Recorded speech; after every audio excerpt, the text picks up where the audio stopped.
All right, everything looking good on my end. Should be live. Let's go ahead and get this technical analysis started.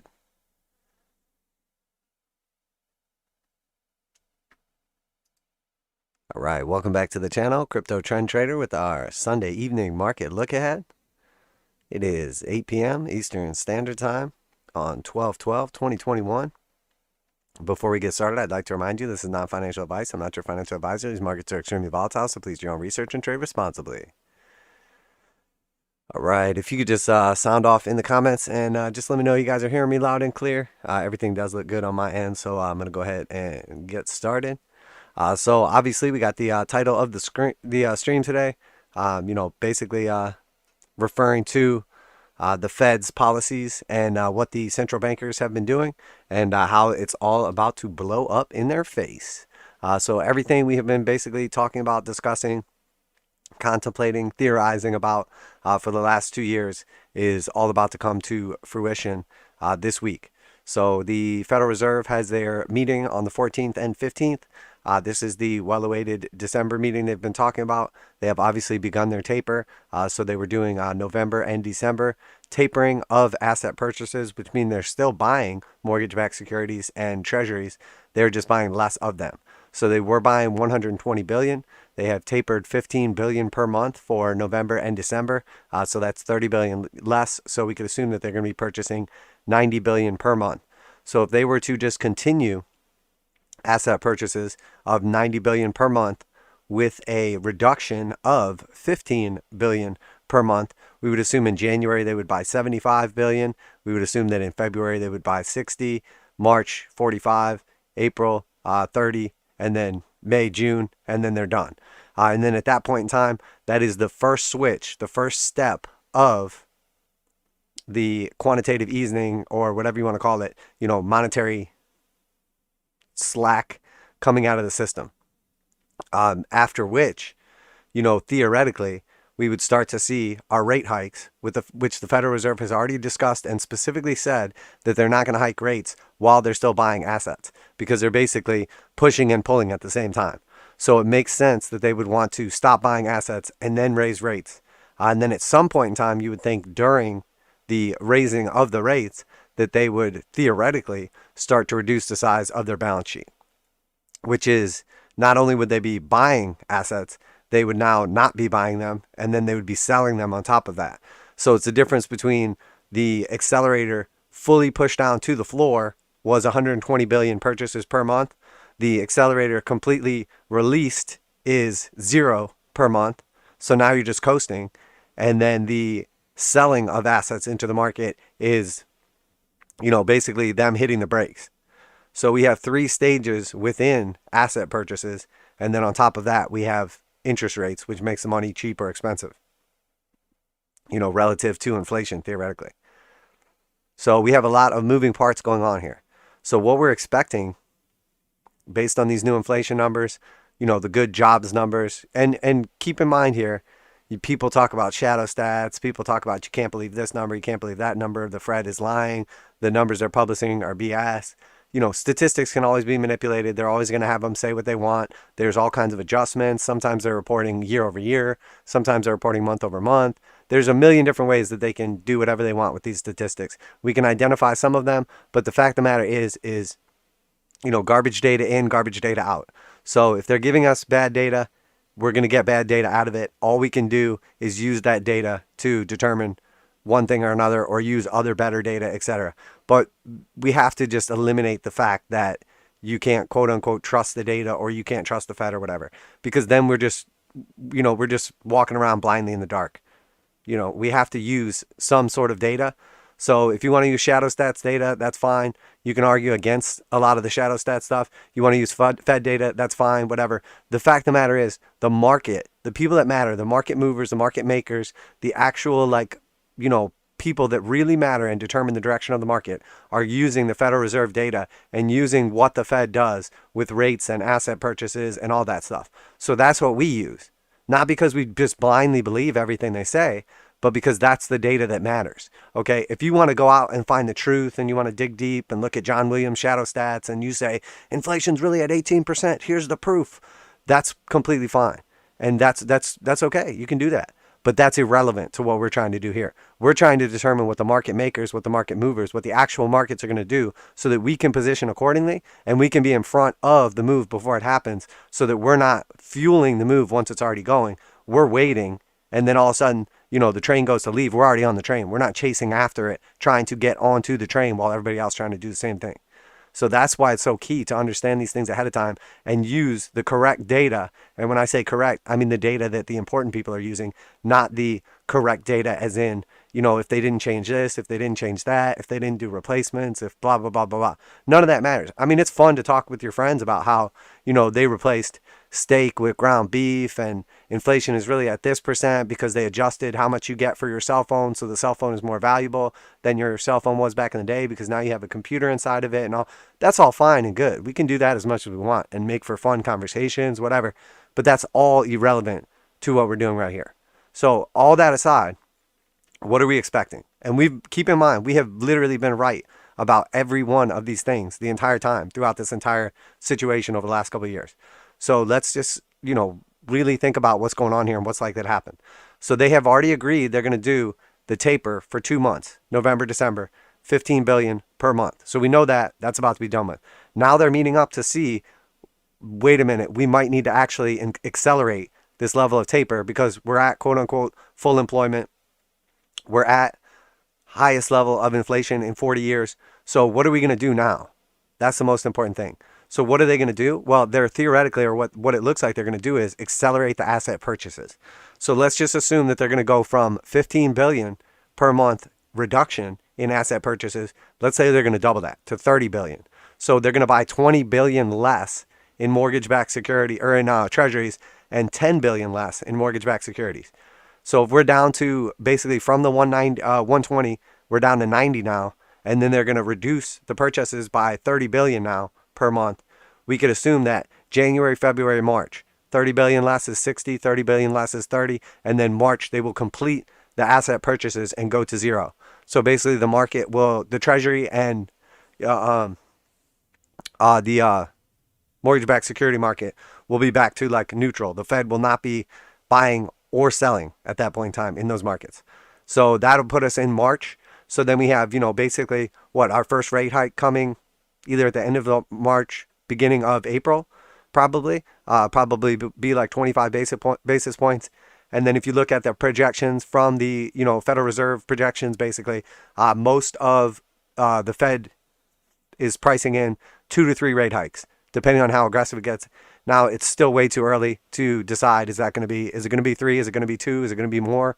But we can assume that there will be 25 basis point rate hikes, and there will probably be at least 2, maybe 3 of those next year. So arguably, just the way they do things, I would say the purchases are done in March, then they raise rates somewhere between, March and middle of the year. So maybe they don't do it in March, maybe they do it in April, maybe they do it in May, maybe they do it in June. I don't know how they're going to do it, probably going to pace them out pretty good though. And then maybe 3 months after that, we see another rate hike. And then assuming things are still going well, 3 months after that, we see the final rate hike somewhere around year end. That's assuming 3 rate hikes. If it's only 2 rate hikes, maybe there's a 3-month break. They do the first rate hike, a 3-month break. They do the second rate hike, and then boom, end of the year. So, oh man, we got them bots back again. What is this crap they're always trying to do? But anyway, that's what I'm expecting. I think that's pretty realistic, basically. And, honestly, probably what's going to happen. Now, again, a lot can change between then and now. We could have another, wave of Transformers attack, and this one's worse than the last one. We could have, a, global, chess game develop into, someone flipping the board, and next thing you know, bang, bang, going off left and right. We don't know what's going to happen. So there's still a lot that can happen over the next, year at this point in time through 2022. Maybe the markets implode. Maybe the markets start melting up to the upside. Maybe the inflation numbers go through the roof. Maybe inflation tapers back off. Anything could change between then. But if we keep looking at this in like those segments of 1, 2, 3 months, 6 months, year, we can position ourselves accordingly. So that's what it looks like is going to happen. So what does this mean for actual assets? What does it mean for the prices of the things that matter so that we can make sure we not only make money but don't lose money. And keep in mind, as we start talking about these topics, this is not financial advice. I'm not your financial advisor. These markets are extremely volatile, so please do your own research and trade responsibly. So what is it going to look like?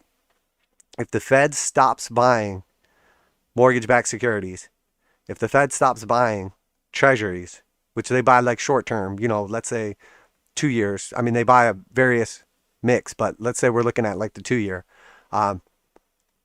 What is that going to look like? What is that going to do to the markets? Well, let's just take a look at the TNX chart, and we'll start with that, where we kind of always do. So if we're looking at the daily TNX chart, which is the yield on the 10-year treasury bills, or 2-year treasury bills, I'm sorry. I'm sorry, 10-year treasury bills. We can just get the relationship basically between the percentage and the price of the actual bonds themselves, or the treasuries. So if they stop buying, it's the same thing as them selling. So if the price of something goes up when they buy more of it because more people want it, there's more demand, that would cause the yield on that to go down. Because if the bond costs, let's say, $100 and the yield is 2%, if the bond goes up to $150, the yield gets cut accordingly because you paid $150 for it. So now that 2% yield is really only 1.5% of, you know what I'm talking about. So basically the yield goes down as the price of the bond goes up. So if they're buying less bonds, the yield is probably going to go up. So if the yield goes up on the short term, that's going to start to flatten the curve more, because we're seeing the yield on the longer term actually already starting to flatten and invert. So it's going to cause more flattening, which again is likely to lead to recession. So that's what we've been discussing. That's what we've been talking about. And now we see even more things pushing towards that same narrative, towards that same direction. Now, when I look at this chart right now, that was the daily on the TNX. This is the monthly on the TNX. Obviously, we're in a very clear downtrend. That's very, very clear. We basically hit almost zero right here. And now we've gotten a nice bounce, but we're at resistance. We're at resistance. We're on top of the slope line here. The slope line is still red, but we're well above it. We're well above the zero line. So this is going to flip back over flat and then flip blue as the slope line goes to the upside. So this looks like it's about to start into a long-term uptrend. Meanwhile, we had the hard buy signal at the bottom right here. We've come up out of the bearish control zone. We hit our head on basically what would enter us into the bullish control zone and light this up red. The last time we did that, we hit our head right here. We, reset for a little bit, and then we came back up, and then we peaked. So we could expect something like that to happen once again. We bumped our head right here. We came back down, reset for a bit, and then we moved back higher and put in a new high. So that would kind of line up with what we would expect. Basically the Fed raises the federal funds rate. The Fed is no longer buying, treasuries. Therefore, that's two headwinds that would potentially be gone for rates, or two tailwinds that would potentially be gone for actual bonds. So that tells me, and looking at this monthly chart and everything going on here, that even though we're kind of rolling over right here, even though we're kind of pausing, we have now crossed the 821 back to the upside. We're consolidating on top of this. We tried to sell back off aggressively below the 8 and the 21 on the monthly, and it got bought back up, telling us that the market does not want lower yields, or they do not want higher bond prices. So what this tells me is we're probably going to come back up here very soon and retest this high at 1.75. And then we're going to break through that high and probably, stair step our way up to the 2% and then eventually to around 2.7%. And then we put our drawing tools in play. This obviously lines up perfectly with our, whatever you want to call it. We have a cup and handle pattern right here that's been playing out, getting ready to break out of that cup and handle, or inverted head and shoulders, whatever you want to call it. Lines up perfectly also with our fibs going from the top of the range back here in 2018 to the bottom of the range right here in March of 2020. We've come all the way back up to the 618, came back down to the 0.5, retested that, moved back on top of the 618. We're consolidating above those moving averages, and then a break of the 1.664 roughly level right here would give us the potential measure move, which is going to be from the bottom of the actual cup itself, not including this massive wick right here, to the neckline. We could count the wick, we could not count the wick. Does it have to play out completely? No. It gives us a rough idea of like the measure move and what we could expect, which would take us back up to the yellow 786 initially, which again is lining up perfectly at the 2.0 level. So we have quite a bit of confluence. And then we also have the 886 coming in at about 2.5. Again, nice round number. confluence, etc. And then potentially we test the top of the range, which the top of the range lines up perfectly with essentially our resistance, and then also the 200 exponential and simple moving averages on the monthly. And then again, if we just flip over off of log scale, we can see instead we have basically just this channel that we've been operating inside of perfectly, the green channel with the orange heart line. You have to ignore the yellow one right now. And again, the top of the green channel is going to come in slightly lower. That's going to come in around like that 2.334. But again, we see the 200 exponential and simple moving average. We see the yellow 886, etc. So we have quite a bit of confluence pointing us towards those levels. We have fundamentals, we have technicals, we have everything telling us that is the likely situation to happen. But now let's look at our weekly chart here, and we see sort of a different picture.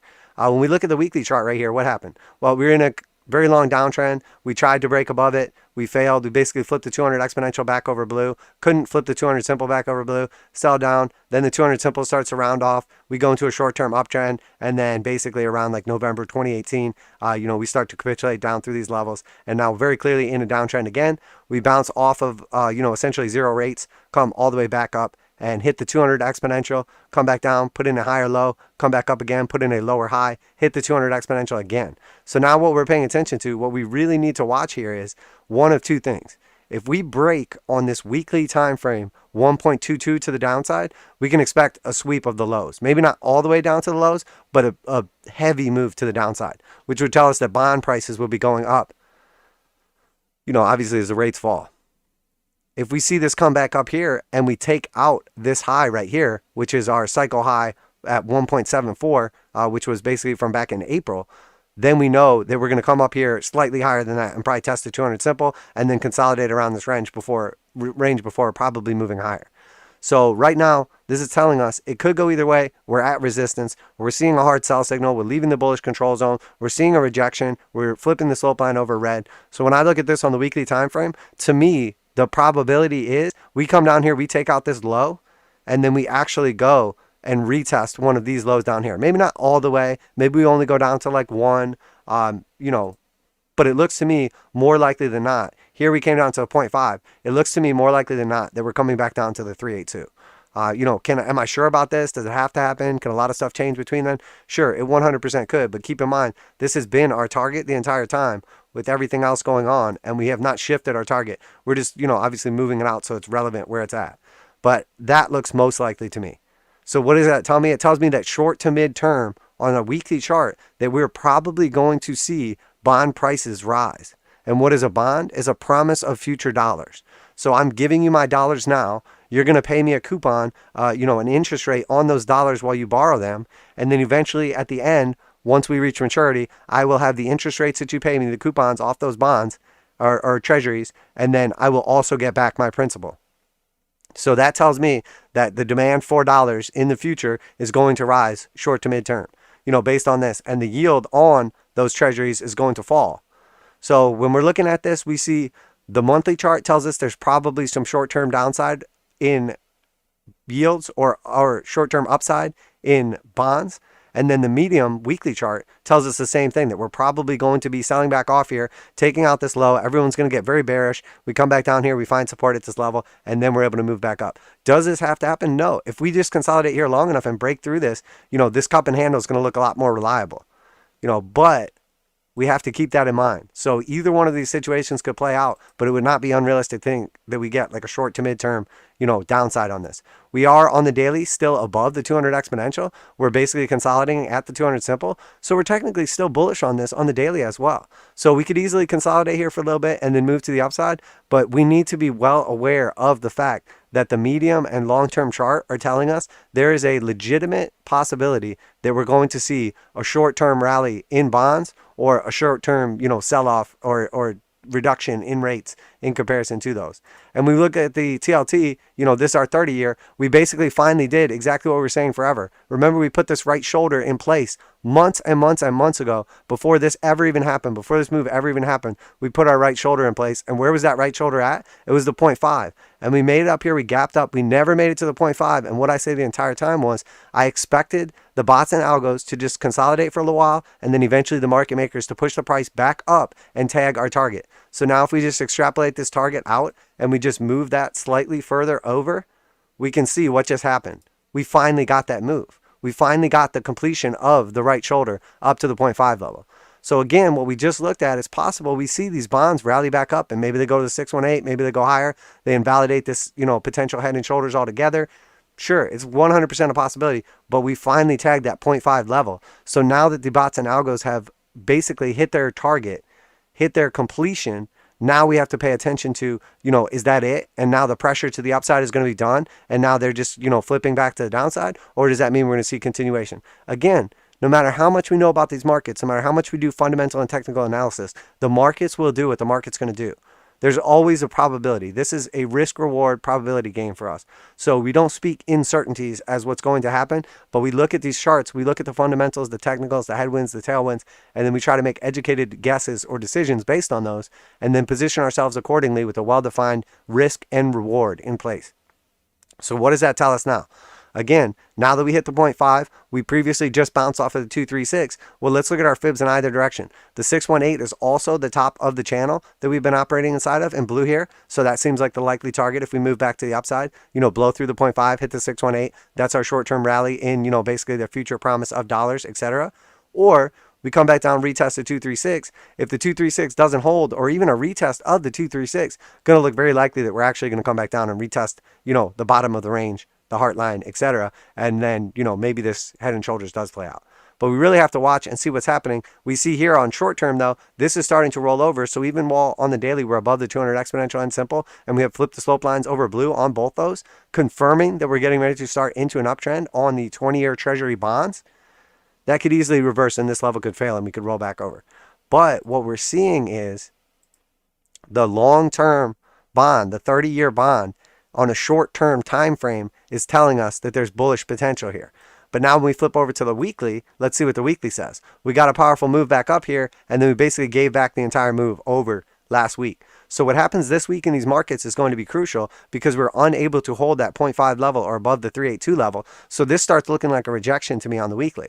But again, we have momentum in our favor. We have the blue slope line. We have the cross of the stochastics in our favor. We have the 8 and 21 moving average flipped over green right here in our favor. We're well above the 200 exponential and simple. So again, this tells us medium term, bond price are probably going to go up, which tells us we're going to see, probably more demand for a dollar on like the midterm. And then finally, if we go to the long-term time frame, we'll turn off our drawing tools. And what does it look like? Well, we got back above the 8 and 21. We basically had a very powerful rejection candle so far on the monthly, but we still have the better part of the month. We still have, 20 days to finish this out. So, 18 point whatever, almost 19 days. So what happens now in December is going to determine the overall direction of the bond market. If we start to move back to the upside, it's going to look good. We'll save the 821, the monthly close above here. We invalidate what right now is looking like a shooting star rejection, a topping candle. And then we see continuation to the upside. Who knows? Maybe even new all-time highs on bonds, etc. We'll have to see. The stochastics, hard buy, crossing to the upside. The slope line is blue, but flattening out. And the green histogram is well below it, but bouncing the zero line. So what do I think is going to happen versus what is the chart telling us?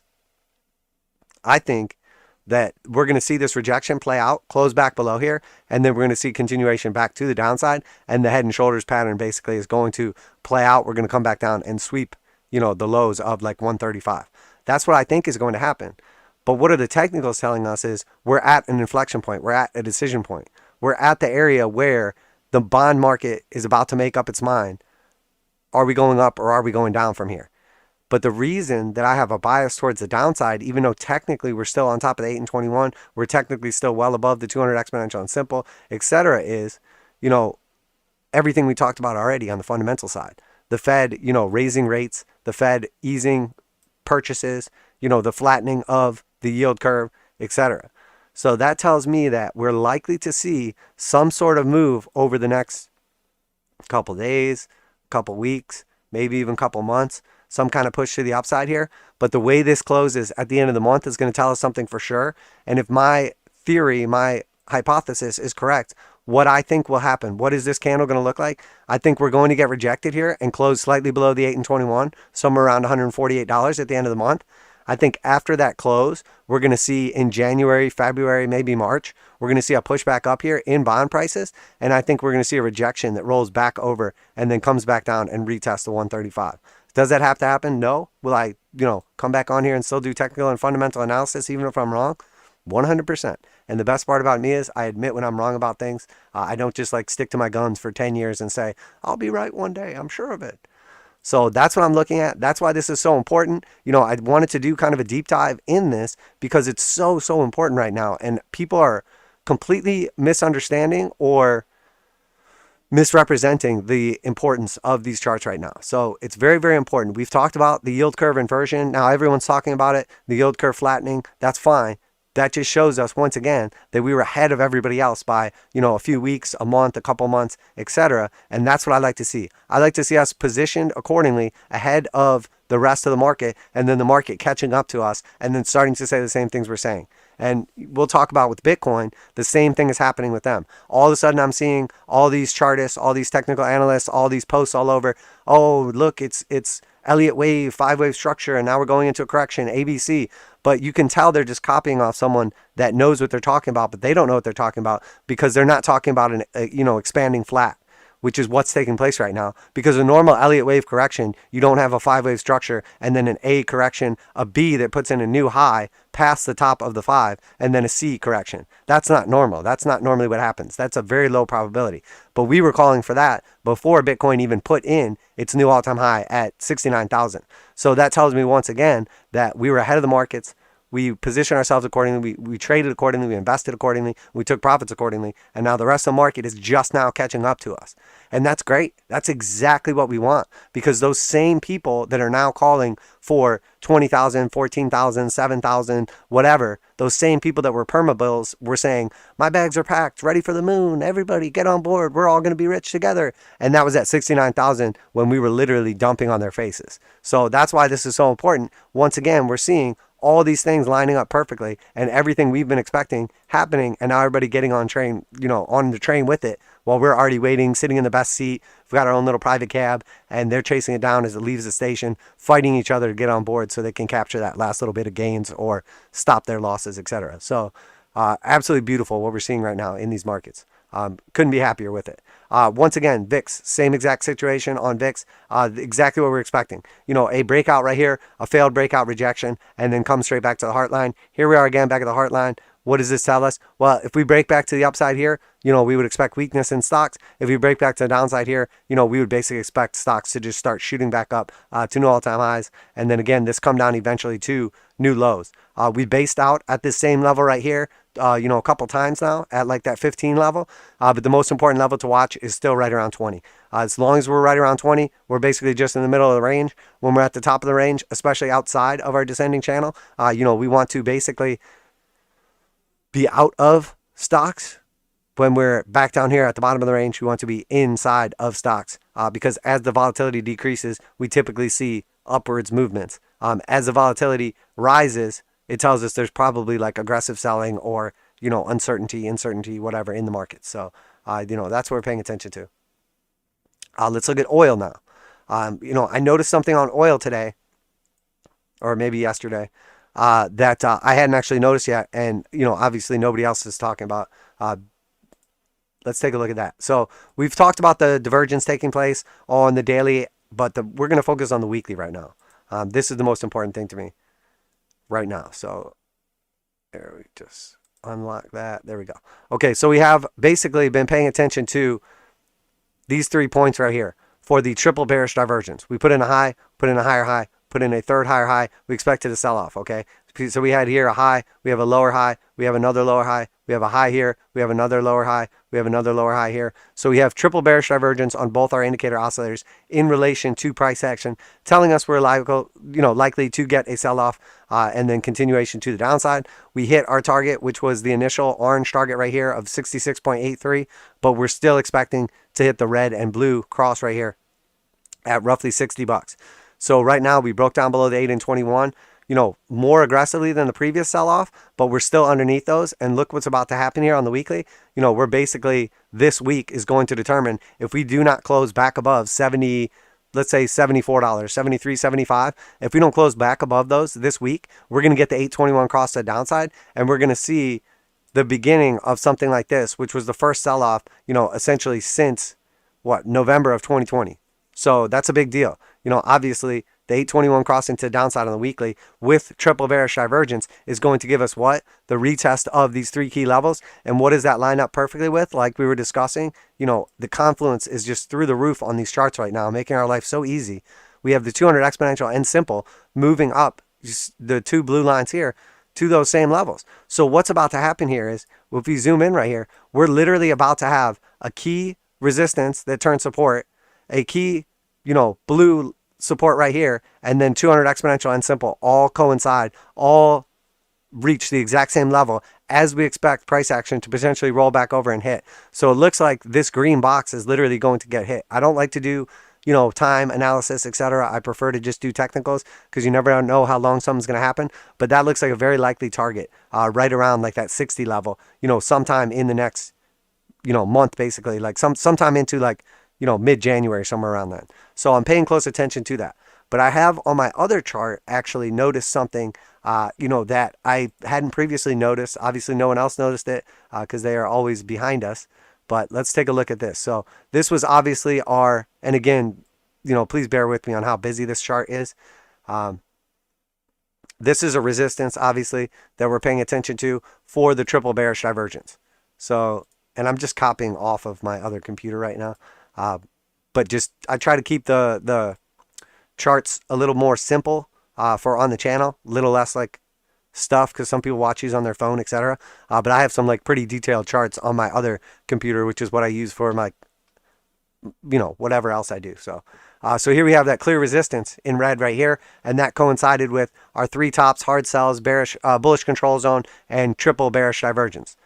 But now this right here is basically, and this is the thing that I noticed basically on my other computer that I don't have on this one, that is key. Or at least caught my attention, is we have a low right here. We have basically an ascending broadening wedge. So price is getting higher right here. The lows are also getting higher right here. And then the range is broadening out. It's tight right here. It's much wider right here. So it's basically like a megaphone pattern, etc. But the highs are higher than the lows are higher as we move up. So the broadening is to the upside. So we're finding slightly higher lows, but substantially higher highs.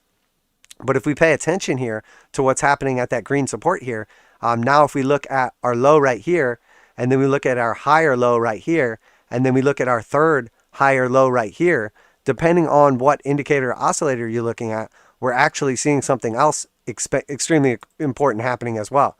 Because that lines up with the low right here, then we have a lower low right here, and then we're still coming down here. We haven't actually like rolled over yet, but we have potential to put in a lower low right here as well. So what does that tell us? It tells us we're potentially looking at putting in triple weekly bullish divergence at the bottom of the range. So we're seeing very clear bearish divergence playing out. Why can't we have bullish divergence as well? There's no reason we can't. So that's what I'm paying attention to right now. Let me just look at my other chart for 1 second here. On my other chart here, I have the Stoch slope pulled up on this one. And if I switch over, which is a great one too. Obviously, I prefer to use the Jewel Thief. But if we look at the Stoch slope right now, it's actually like looks closer to printing that third drive of bullish divergence. Well, it looks pretty close. It's about the same. You still get the same picture from both of them, but it's worth paying attention to either way. So that's something I'm paying attention to. So while I am still macro very bullish on oil, I am short to midterm still bearish on oil, but the bearish move already happened. So now we're expecting a very short-term continuation to the upside, potential rejection, and then a breakdown of this pattern. Eventually, we're going to break out of this pattern one way or the other. We're going to either break to the upside or to the downside. You know, we have to wait and see which one happens. But we're in a you know, basically ascending broadening wedge, and when we do get that break, it's going to be a powerful break in one direction or the other. And I think probably based on this and everything and the way it's looking right now, I think what's going to happen is we're going to basically, let me just pull out the drawing tool. I think we're basically going to push back up here, and I think we're going to push up here, try to move to the upside. I think it's going to get rejected, come back down to the downside. I think we're going to break out the bottom of the pattern right here. And then I think we're going to get that move exactly where we expected. And then this is going to look like a break of the pattern. Everyone's going to get very bearish on oil, but we're actually going to end up finding support at this red support line, at the 200 exponential and simple. We're going to bounce that support. And then what is this going to look like? We're going to move all the way back up to the top of the range and then eventually break out of the ascending broadening wedge to the upside. And that will be the actual break. So what is this move right here? You guys know what that is because I talk about them all the time. It's a spring. It's a failed breakout, attempted breakout, or fake out of the market that we use the push down and the break of that range to basically like stop hunt and then gain that momentum to break back out to the upside. That's what I think is going to happen. It looks very likely too that that's what happens. And then where does that end up going? Well, once we break out that pattern to the upside, we end up getting essentially the measure move, which if we just look at like a conservative measure move, which is like the meat of the pattern, that would basically take us on a break all the way back up to like our ridiculous oil targets to the upside. And when I say ridiculous, I just mean in relation to what we've paid attention to before. And that gives us our move, our measured move, basically of our bottoming pattern, our break of the ascending broadening wedge, and then our final target for oil at over $100, $115. Now, does that mean that that's the highest oil will go? No. Does it mean it has to go there? No. But, that's our long-term target and what we're paying attention to. So, very curious to see how this plays out. Again, I'm laying out some very detailed, guesses based on technicals that don't need to play out. Gladly be wrong on any of them, but we're seeing so much confluence in these markets. We basically have this Eve rounding bottom, this atom, very pointy like triangle or V bottom right here. And then the neckline of this pattern, the confirmed breakout of this pattern is basically we push right above it. That was our bearish divergence playing out. We found support right here. And then a move back to the top of the range would give us the measure move breakout, which is our, this big green arrow right here. Oh, I'm sorry. The big blue arrow right here. That's not the one. Sorry. If we take this down here, that is basically just the measure move from the bottom to the neckline right there. And then when we look at that with our green arrow, which was just the measure move of the ascending broadening wedge, that gives us, that confluence target, which takes us up to the 886, which the 886 is from the all-time high on oil back in 2008, basically down to like the 0 point that it reached in 2020. And then when we look at that, and the way we've been interacting with these key Fibonacci levels along the way as support and resistance, we see basically we're at the 786 and the measure move takes us up to the 886, which then starts threatening these previous highs right here. It gives us our confirmed breakout of the resistance line, which we already broke out, retested, and now we're seeing continuation. And then again, after that, we potentially retest all-time highs and go to new all-time highs, which would essentially give us our potential, very, very potential, keep in mind, target of the 1.618 and, ridiculous oil targets. So we got to pay attention. We got to see how this plays out. We don't know what's going to happen. That's obviously a long way out in the future. There's obviously a big green energy push and all that stuff. But how has all that played out so far? Well, not very well. How has oil played out so far? Basically since I called the bottom back here and have been extremely bullish on oil, well, it's played out really, really good. And again, this is very important because this oil chart is going to tell us essentially, are we likely to go into recession? Are we likely to go into depression? Are we likely to go into a booming economy? Well, every time oil put in one of these macro highs, remember we talked about this, what happened? This is 2000 macro high, collapse of the dot-com bubble. This is 2008 macro high. What happened? Collapse of the, mortgage or housing market. 2013 capitulation, 2018/19 capitulation. And now here we are getting ready to put in, potential macro highs or at least retest some of these previous key fib levels, even if we don't put in a macro high. What is that telling us? Well, it's one more thing. We have the yield curve flattening / inversion taking place in the United States, potentially. The flattening is already taking place, but we already see that inversion taking place in other countries, including Europe. We're already seeing, oil prices, energy prices spiking to all-time highs or close to all-time highs, telling us, again, we're very likely to see a collapse in the markets, stock markets, economies, etc. We're seeing some serious headwinds in China, telling us that the likelihood that China is going to go into, I mean, at this point in time, China is basically like reporting negative GDP. So whether you want to call that, a slowing, whether you want to call it a recession, whether you want to call it a depression, what your metrics are for all those things, that's up to you. But what I'm seeing here is, a lot of things pointing us in the same direction. So is this going to be the pivot point? Is this going to be the Powell pivot, 2.0 coming up here in the next couple months? Are we going to see 2022 be a nasty, nasty year for investors and speculators? I think there's a very high likelihood we are. So very high likelihood we are. So let's just jump into some of our basic TA. We'll take a look at crypto and, start with we'll start with Dow Jones. We'll look at crypto.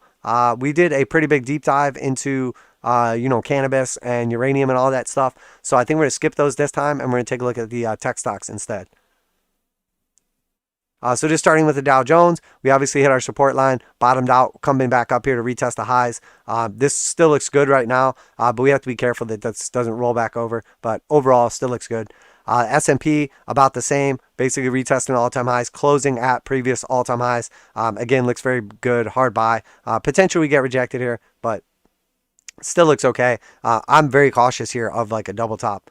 And then, of course, we see on the IXIC, NASDAQ, slightly less bullish, but we did reclaim the N21. Found support at our green support line here. Again, hard buy coming in. Still looks pretty good. We see the Russell got that bounce exactly as discussed. Basically failed breakout. Comes all the way back down to the bottom of the range. Comes back up here. Attempts to get back above the 200 simple and the 821. Gets rejected at the heart line. And now we're barely hanging on to 200 exponential. We are going to hard buy in a bunch of green histograms. But what is this telling us about these small cap stocks, about the Russell 2000? It's telling us that this thing is garbage. It cannot break out to the upside. It had so long to consolidate and then tried to break out to the upside and couldn't do it. Failed, came all the way back down to the bottom of the range. So at this point in time, the likelihood of getting this breakout to the downside seems extremely, extremely, extremely likely. Matter of fact, it could just go sideways for a lot longer, but this is by far, in my opinion, the most likely we have been since just consolidating in this range for, basically the last year. The most likely that we're actually going to break down to the macro 236, which technically we actually would have to move this because we have technically put in a new high on that throwover. So, somewhere in between the 236 and the measured move would basically give us a target of somewhere just under like 2,000 on the Russell, maybe like 1925 to 1950. So that's what I'm paying attention to on that. And again, the Russell extremely weak, and probably telling us what's more likely going to happen in these markets. Even though we're starting to build up a little bit of positive pressure to the upside, this thing looks, the 200 simple already has rolled over negative. We tried to save it, and now we're back below it. So this is about to flip back negative on the daily. And then again, the 200 exponential is barely positive. I mean, it's basically flat. So the Russell looks like it is literally about to go into a bear market. It is very, very close. It's at key levels. If it literally just goes sideways or goes down at all at this point in time, we're going to flip the 200 exponential and simple over and go into a bear market. So,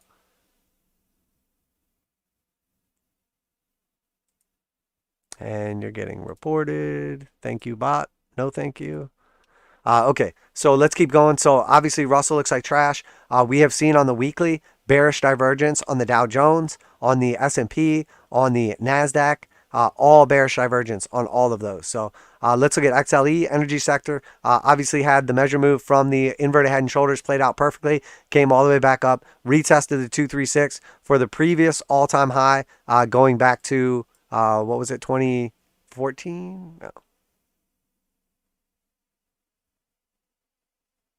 Yeah, 2014 all-time high. So here we are basically consolidating at the 618. We know that the position we're expecting is that 45% move and the completion of the 5-wave Elliott wave structure, which is going to take us up to potentially the 786, which is our target of $73.80. So what is that going off of? Well, we had our bottom right here. We have the 1, we have the 2. The 2 was a 786 retracement of the move from the 0 to the 1. We retraced 78.6% of the move, put in our 2. The 2 moved to the upside would give us our 3 basically. The 3 takes out the previous high of the 1 and then retraces back down to the top of the 1 right here. And then we see now in blue our Fibonacci retracement from the bottom to the top right here. Oh no, I don't actually have that one in play. I'm sorry. Hang on. If we put that one from the 2 right here at the bottom to the top right there, we see a retracement in between the 236 and just above the 382. So, roughly like a 30% retracement. That bounced us off our support right here. And then again, we came back up here, put in a new all-time high, and are potentially looking to break through the 618 and then see the completion of the 5. So as far as I'm concerned, the 4 is already in. We're about to break through or have broken through the top of the 3, and then we'd expect our continuation to the upside and our target of the 5, which is going to be the completion of that trade, which again will, this was obviously a beautiful trade, but it will be a 45% gain to the upside off of that initial entry back here, like $50. So still expecting that to happen. We're at like $57 right now. So, even from here on a confirmed breakout of this level or, just a continuation trade into strength, we're basically looking at, there's still a lot of meat on this bone right here. Just for the completion of that, it's like another 26% of the move. So we're only really halfway there, but looks very promising. We do see on the short-term time frame, though, obviously based on what we were talking about with oil, is that's a large component of this XLE, but we're basically seeing the red slope line starting to potentially bottom here with a buy-sell buy, basically divergence signal off of this support line, off of our target. So, potentially this is bottoming and starting to roll back to the upside. Still have to wait. There could be some more consolidation or downside potential, but overall, energy looks good. XLB, so materials, we basically got the breakout of our triangle here in red. We came all the way up, hit basically a new all-time high, and then came back down. We found support at the top of the triangle, which was acting as resistance previously, acted as support just above the 200 exponential and simple, and now we bounced that perfectly. This still looks good to me. It doesn't look amazing. There is a possibility that we basically top back out and roll over here and put in a slightly lower high, but overall this looks good to me. I still think that we're going to get the completion of the measure move and our target of $94. Not quite as doesn't look quite as good as energy, considering, this is putting in a new all-time high and energy is not. This should look better. But overall, the picture that energy is painting is much more clear than this. But I do expect new all-time highs on this and our target to get completion. XLF, financial sector. Again, we're seeing, a bottoming signal, buy, sell, buy, and then we saw another sell, little fake out at the bottom here, and now we're seeing another buy. So basically we're just seeing like indecision chop taking place right here. I still think it's very likely we come back up and hit the target of the 1.618. Does it have to happen? No, but we're starting to pick back up momentum. We're trying to reclaim the 821, and I do think that we hit the target of just over $41. XLY. So consumer discretionary, obviously we're paying attention to this from the previous little, basically like double top move right here. We came down to the heart line, retested it again, put in a slightly lower high right here. This is just consolidating. I think this is more likely going to be breaking to the downside, but we really got to pay attention to what happens here, because a break to the downside would just take us back to the resistance, it acts as support, and then we see continuation to the upside longer term, but we could easily just come back up here to the upside. So until we break above 212 or below 199.5 on like a daily candle close, I really don't have a bias in one day or the other based on technicals, but I do think it comes back down here to like 191. XLP obviously just blew straight out to the upside, hit our target finally. This is the consumer staples. Obviously we had this consolidation pattern right here. We broke out, basically put in a double top. We got the measure move break to the downside, came back down to the heart line, came back down to the bottom of the range, bounced the bottom of the channel, the 200 exponential and simple, came back up here, retested the highs. After we retested the highs, we see the measure move of the channel, basically from the bottom of the channel to the top of the channel, finally has gotten completion. So we basically pushed back up here with this most recent candle, hit the completion of the measure move, hit our target to the upside finally, as expected at roughly $74.25. And now where do we look like we're going from here? Could go either way. I think probably we're going to see a little overperformance, another like 30 cents to the upside, nothing big. And then probably just continue to oscillate inside this range. So this is strong resistance here, strong resistance here. I expect that we get basically a little overperformance of this move, and then we hit this red resistance once again and get at least a temporary rejection, after which we can reevaluate and kind of see what we're seeing. I'm not seeing any short-term divergence or anything taking place.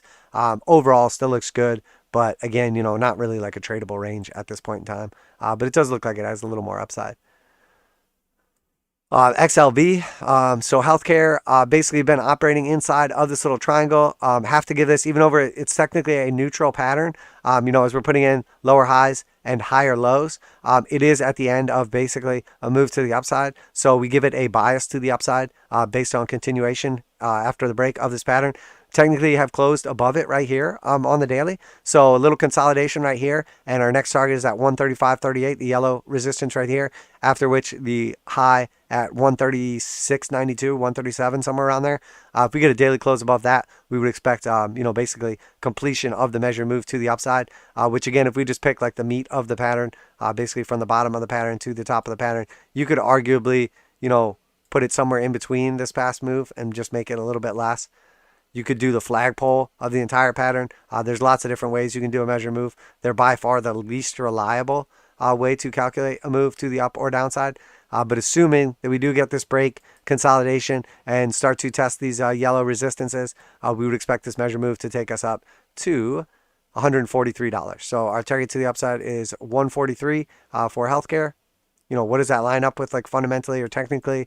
Some new like pill or some new jab or whatever breakthrough, etc. We have to wait and see. Or maybe people just like start using those services again because they're not afraid that they're going to go to the hospital and get more sick from some of the other fear mongering or whatever, etc. We don't know how it's going to play out, but that looks more likely than not. Definitely has a bias to the upside. It could easily just roll back over here and retest the lows. It could easily break out the bottom. But statistically speaking, biases to the upside, and that gives us a very clear target as well. XLF. Wait, didn't I do financial already? Yeah, I already looked at this one. Damn it. So what did I miss? I have XLF on here probably twice, which means I'm missing something else. So, yeah, I don't know what it is. So if there's one missing and you notice it, let me know. I'm not going to worry about it. XLK. So we have the technology sector, obviously at new all-time highs. Looks strong right now. We got to watch out for rate hikes, or like the easing of the easing or the tightening, so to speak, as that will put pressure on these high valuation stonkeroonies. But this is at all-time highs. I do expect it to continue to the upside. No reason not to. Yeah, still looks very strong for now. The pullback was almost non-existent. We were able to reclaim the 821 and now all-time highs. So I just expect continuation on this. Cautiously optimistic for tech. XLC communications. This is the worst of the charts we've looked at so far. We have officially broken down below the 200 exponential. The 200 simple has almost a flat slope right here. We lost this key level of support here in yellow. Yeah, this looks bad. It looks like we're going to get continuation to the downside. We're seeing some kind of short term, like leaving the bearish control zone, hard buy signal, bunch of green histograms, but we're basically at resistance. So we have resistance right above our head at 77.67. We have the resistance that we'll probably retest at some point in time at like $80. We have a descending resistance here in red, basically that's going to line up with the 200 simple. It looks like we probably do get a short term push back up to like somewhere just under 80. But I think it's going to be a rejection, and then we see continuation to the downside. So I would expect something like, a rejection in this area to kind of play out. Maybe, a breakout of our descending resistance, and then it gets rejected and rolls back over, and then we see continuation to the downside. But in my opinion, we probably push back to the upside slightly, and then won't be long before we take out this low at like 74. And, if this thing starts to roll over, it's going to look bad, because there's not a lot of support along the way. I mean, there's a couple like stair steps here and there, but we probably see like mid 60s before long. But short term does look like we're going to get a push back up. And that is Xlu Utilities. So here we are, filling out that potential right shoulder. If we go any higher right here, we're basically just going to invalidate this head and shoulders pattern, which is fine. But a retest of the all-time high at 70, and we do probably see our, trade setup play out. Completion for the initial one was 71. Completion to the top of the range, somewhere up here about like 81. The buy signal, like divergence, bullish divergence signal, is a little spread out more than I like to see it. We don't want to get something like this where we see a buy, and then it basically tops out, rolls over, puts in a new low. But that would, again, line up with the potential head and shoulders. So we have momentum in our favor right here. Blue slope line, bunch of green histograms. As far as I'm concerned right now, I got to say I'm neutral on this one. Until we take out the yellow resistance right here, I can't get bullish on it. And we're at the top of the range, so I would have to have a bearish bias, at least like short term. So I think more likely than not, I mean, there's no real trade to be had right now, but because we're at basically the top of the range, you know, the risk is to the downside. You know, if we're at the top of the range, we would expect resistance to push price back down and then, you know, potentially buy support. But again, that's going to look even more bearish because that's going to be essentially the head and shoulders playing out and then a potential breakdown of the head and shoulders and long-term, you know, ascending channel. So overall, could go either way, but I would have to say bearish bias short term. But that's also a safety play too. So if they do come out and start talking about, you know, speeding up the taper and multiple rate hikes next year and inflation's out of control, we got to do something about it. A lot of people are going to flee to safety. And where do they flee for safety? Utilities. Utilities is one of the least volatile and biggest, like, quote unquote, safety plays sector wide. XLRE. Damn, this is all messed up. Yeah, you know what? That's my fault, guys. Did we already do XLRE? No, wait. Maybe we didn't do real estate. Damn, I should have paid closer attention. I rebooted my computer, and when I load back up all the charts, sometimes I'll like double load one and miss another, etc. So I don't think we did real estate. So XLRE basically broke out, found support, didn't get back down to the level that I was expecting. We are seeing a hard buy. We are picking up momentum. It looks like this wants to see continuation to the upside, which is our 1.38 target at 51, our 1.5 target at 55, and our 1.618 Fibonacci extension at like 58. So those still look viable to me. Real estate still looks good. But we do have to be careful again because rates are going to affect this quite a bit as well. So, but this lines up again with our overall picture for things. We see a short-term pullback in, you know, the rates.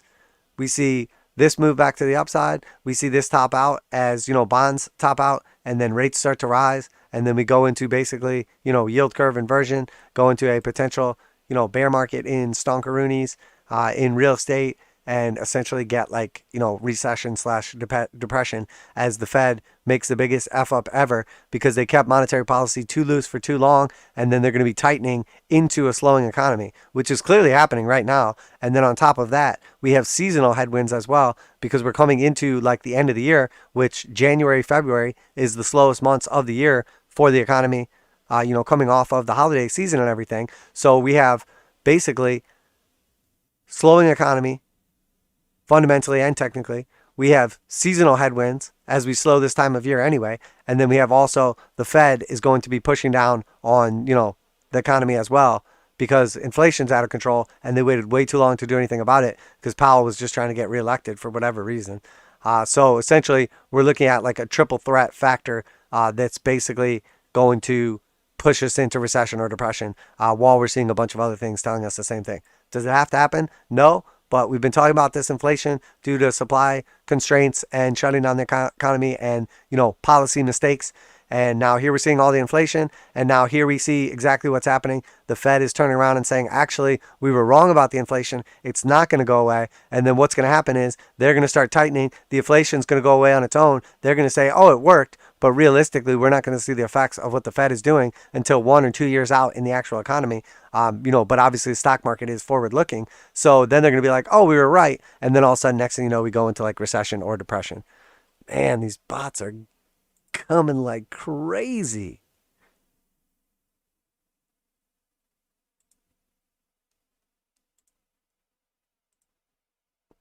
Bye, Felicia. Name your bot a guy's name. It looks a little bit less like a bot. So transportation, then we'll take a quick little break. Basically back at resistance right here. It does not look great. Trying to push back to the upside, but until it can get back above like 99, $100, does not look great. Hale rolled back over, could not get above our clear resistance in orange at like 65, and now it's barely hanging on to 200 exponential and simple. This looks like it's going to roll over to the downside. Looks bad. Jets, same thing, looks absolutely terrible, even worse, consistently putting in lower highs and lower lows. This thing looks like it is getting ready to roll over big time. We're seeing a little bit of momentum picking up, hard buy coming out of the bearish control zone, but this has officially entered into a bearish bear market, and we also lost that key support in green. The 200 exponential and simple have flipped over. Bear market, still expecting our target of $18. Looks terrible, absolutely terrible. And then UPS pushing back up here to the upside. Again, I expect this to stay strong into basically the end of the year with like Christmas and everything going on. Obviously, the holidays pick up in business, but then I think this is going to roll over afterwards. So we got to be real careful with this one. Also hearing FedEx and UPS and United States Postal Service numbers are extremely, extremely bad. Some of the worst numbers. And then obviously we saw the same thing on Black Friday with online and retail sales as well. Absolutely horrible numbers. The worst Black Friday, proportionate to the previous year ever. So we've never seen a reduction in spending in a Black Friday.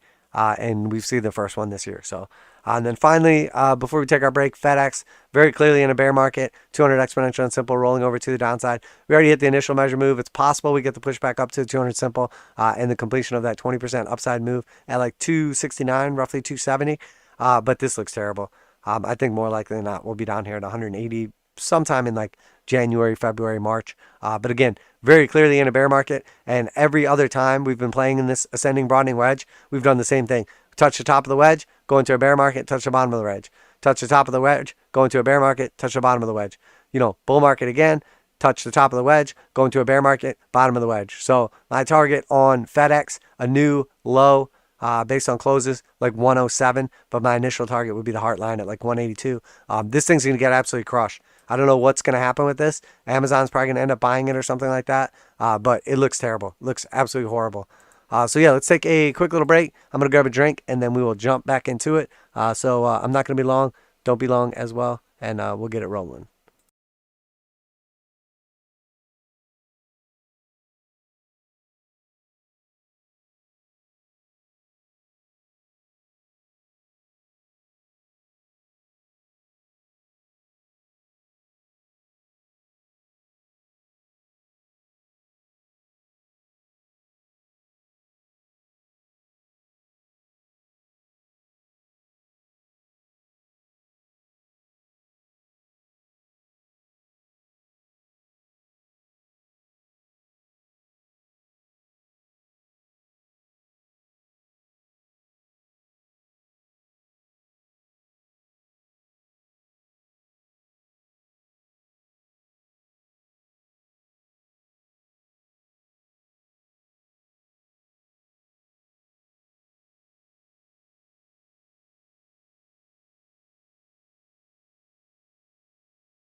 Excuse me. Sorry about that. Okay, yeah. So let's keep on rolling here. Just a reminder, if you are just tuning in, this is not financial advice. I'm not your financial advisor. These markets are extremely volatile, so please do your own research and trade responsibly. Let's see. Normally, I would jump right back into our stonkaroonies, and then we can just finish up with crypto. Yeah, that'll work. We'll do a quick little look at the stocks because we didn't do these on our last stream, I think. So DXY still looks very strong.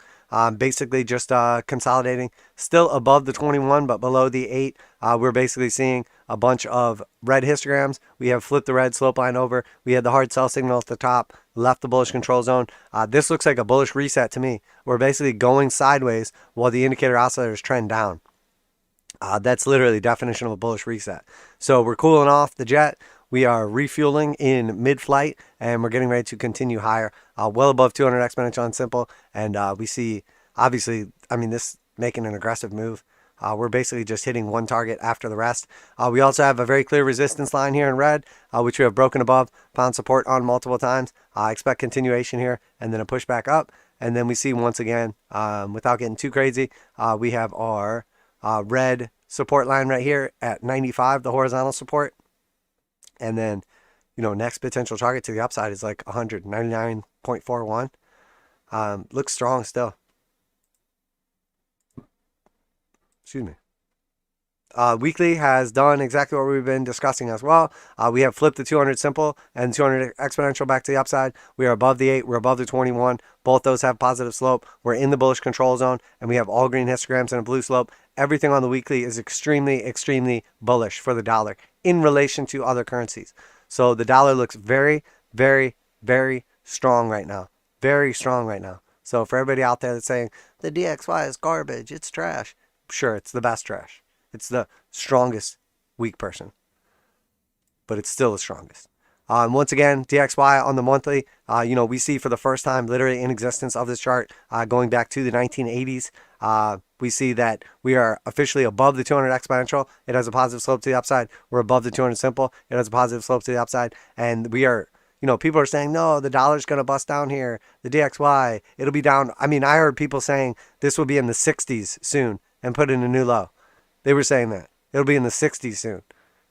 Those people are brain dead. If someone tells you the DXY is going to be in the 60s soon, they're literally brain dead. You should probably just tell them, hey, you're brain dead, and never listen to their channel again or whatever they're posting about. Because those people are like literally dumbest people in existence. Everything on this technical, everything on this chart tells us that even though we're seeing currencies weaken compared to assets, the dollar is strengthening compared to the basket of currencies it's compared to, and you could argue that it's in comparison to everything. The last time we saw this flip over to a positive slope here, the last time we saw basically a bull market in the dollar was coming off of the all-time lows at 71, and that lasted from March of 2008 until our top right here in January of 2017. So we saw a 9-year move, a 9-year bull market in the dollar from the low, and 43% move to the upside. And now, not only, and that was, keep in mind, that was in a bear market. We have 200 exponential and simple on the monthly, slope to the downside. So that was a bottom off of a bear market. Now we have retested the 200 exponential and simple, retested the 200 exponential again. We've put in a consistent amount of higher lows since the low back here in 2008. So now we have 13 years of higher lows, and it looks like we're headed back up here. We just got the 821 cross right here. Last time we got the 821 cross, came back up to the top of the range. The previous time we got the 821 cross, we came up and put in a new high. We see a bullish, buy signal coming out of the bearish control zone. The Stochs are angled straight to the upside. And now once again, we're seeing the slope line on the TJD TDMACD. We now have histograms all green above the slope, above the zero line, and the slope line is flipping over blue for the first time since we went into basically our 2017 pullback from back in June. So literally everything is telling us we were probably about to see a decade of DXY dollar strength in relation to this basket of currencies. Gold, British pound, euro, the Canadian dollar, etc. So, when you also say other world currencies, look at the dollar compared to the Turkish lira. Look at the dollar compared to, Japanese currency. Whatever currency you want to pick, we're going to see something similar to this, but it's relative to that country, as where this basket gives us relative strength of the dollar, to a basket of currencies, which gives us a better big picture look. Because maybe we look at the Canadian dollar and it doesn't look as bullish as if we look at just the dollar compared to, the euro dollar, etc. So, or the euro. But when it's all said and done, this looks extremely, extremely bullish. And my bet is that we're going to be up over 100 and we're going to take out these cycle highs. And we're probably going to be up here retesting the, previous high at some point in time. Because, this looks extremely, extremely powerful. Without getting too crazy right here, we have our key resistance and target on the dollar at like 110. So that's what I'm paying attention to. That's what I'm looking for. This looks extremely bullish on every time frame. If anything, I would expect like a daily or short-term kind of consolidation move. But again, that looks like a bullish reset to me taking place. So let's look at Tesla. So you guys know I was calling for a $1,000 Tesla at the top right here. We hit the 1.618 perfectly. Elon was able to sell the absolute top. I'm sure that he has a technical analyst tells him exactly when to sell. That was also the measure move breakout of our, basically like previous all-time high pattern. So we basically hit the 1.618 perfectly, put in a lower high at the 1.5. Again at the 1.5, and now here we are at the 1.236 at $1,000. This looks very likely to break. I expect Tesla to be at $895 very soon, and then the breakdown from there would take us to like $781. I think that's less likely. I think we're going to find support at like that $900 range. But Tesla looks bad. Yeah, I mean, we got the sell by sell top of the range. We got a lower high off the 1.5. Yeah, this thing's probably going to get weak. I mean, it's not going to go back down to like $100 anytime soon, but definitely it's going to be breaking below 1,000. It looks like. We can watch the options market because that's really what's moving Tesla. So, Discovery breaking down from here looks terrible. Bear market looks like continuation to the downside. I don't see any sign of this thing bottoming. We saw a nice little move up here off the lows, but it doesn't look good. Uber looks terrible. New lows. Dead cat bounce off of the 382. Finally hit our target to the downside right here. We'll see. I mean, clearly in a bear market, trying to build up some kind of base right here, but very clearly in a bear market. We'll have to wait and see how some of this plays out. Man, a lot of these things just look so terrible. That was like perfect bounce off the 382. So maybe we get a retest of the 236 at like $44. But that would just be like a 20% scalp. And that's it. Oh, and this was our trade setup and target from like way back when. So yeah, we finally basically hit that target. We'll have to see, does this area hold, and do we get this potential move back up here, this trade setup? Again, just looking at this, a retest of the 236 from here with a 5% stop loss. If we break down from the 382, that would give us basically 4.5 stop loss with a 25% move to the upside. So it's giving us like a 5.5 risk reward ratio. So again, you only got to do this trade 5 times in a row and you're right once and it pays for itself. So, better than a coin toss if you ask me. But with a 50% probability of it paying out, maybe slightly less because we're in a bear market technically. Is it worth the stab? Yeah, it probably is, but I want to see some kind of basing out right here. I don't want to see this put in a new low. If it does, I'm not interested in this right now. I'll have to wait and potentially buy at our next target to the downside, which is the 0.5 here in blue. So wait and see on this one. I expect still some weakness into the end of the year, but I think a lot of these stocks that have been getting crushed based on valuations or no actual earnings because they're not profitable companies. I think a lot of these things are probably going to turn around after the end of the year or around the end of the year after this tax loss harvesting has taken place. Pinterest, obviously just back down here at the lows, looks terrible. At our potential entry area, hard buy signal. I mean, I don't know. This looks horrible. $50 maybe target to the upside. We got to see on this one. Snap had a nice little move back up here, but basically just gave it back. Putting in a little bit of bullish divergence here off the lows. We have a higher, low on the stochastic, higher low on the histograms. We have a lower low on price action, but we could very easily come back down here again, put in a lower low, and get a third drive of bullish divergence before we get a pushback to the upside. But when we do, we could potentially expect like a gap fill and a move back up to like $70. So still a little early to be adding to this position, but we're looking at a potential of 40% from where we're at right now. Or if we potentially put in a lower low, we could be looking at something closer to 60% on the gap fill. Or arguably, say we put in a lower low, we don't fill the gap, we just retest 200 exponential on simple. We're still looking at like a 35% move. So there's definitely going to be some potential there. But right now, kind of catching the knife. Peloton and the race to zero, still going extremely well for shorters because Peloton is trash. It's garbage. I obviously told you I'm not interested in this trade setup. I have no interest in Peloton whatsoever. I think it probably goes to zero or someone buys it out. Total trash. But, maybe there's a possibility that if it does bottom here off this orange support at $36, there's definitely a possibility it goes back up to 80 or so dollars, which is 95% reward to the upside with roughly, roughly 7, 8, 9, 10, 15% risk. I mean, you're still looking at 7 to 10x depending where you take an entry at. So again, I'm not trying to catch this knife, but there's definitely an argument to be made. It's worth a stab. Airbnb bouncing 200 exponential on simple, putting in a lower high. What's it gonna do next?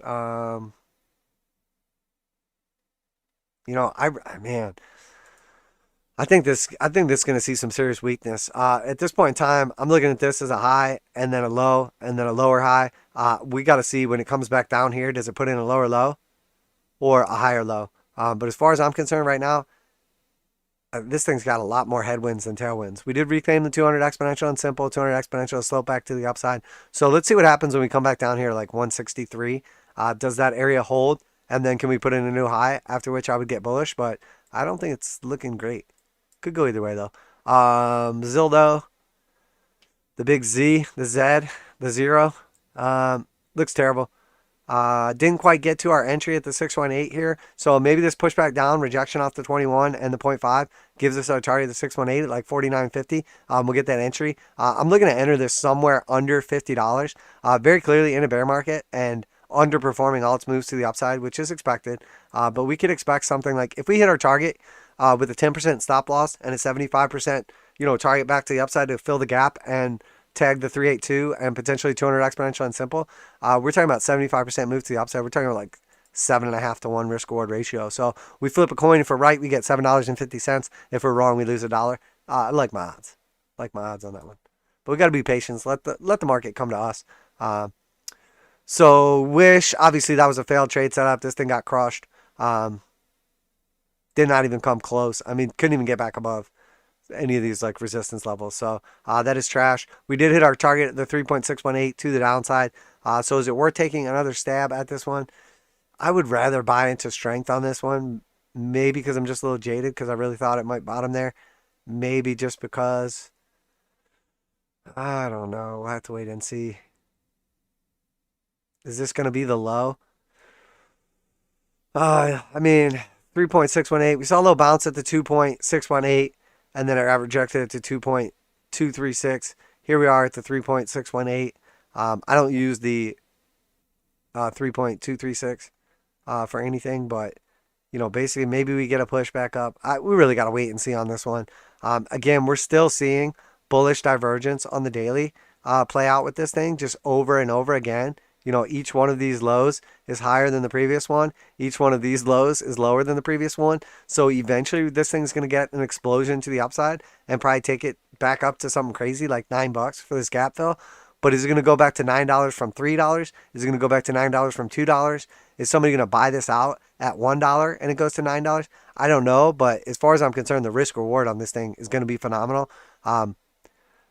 But the risk is that it keeps going down.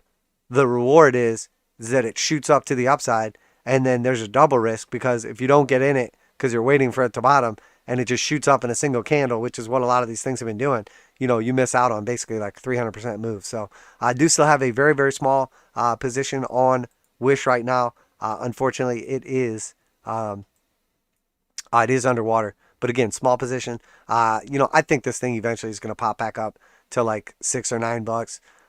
But again, we're just catching knives on this bad boy.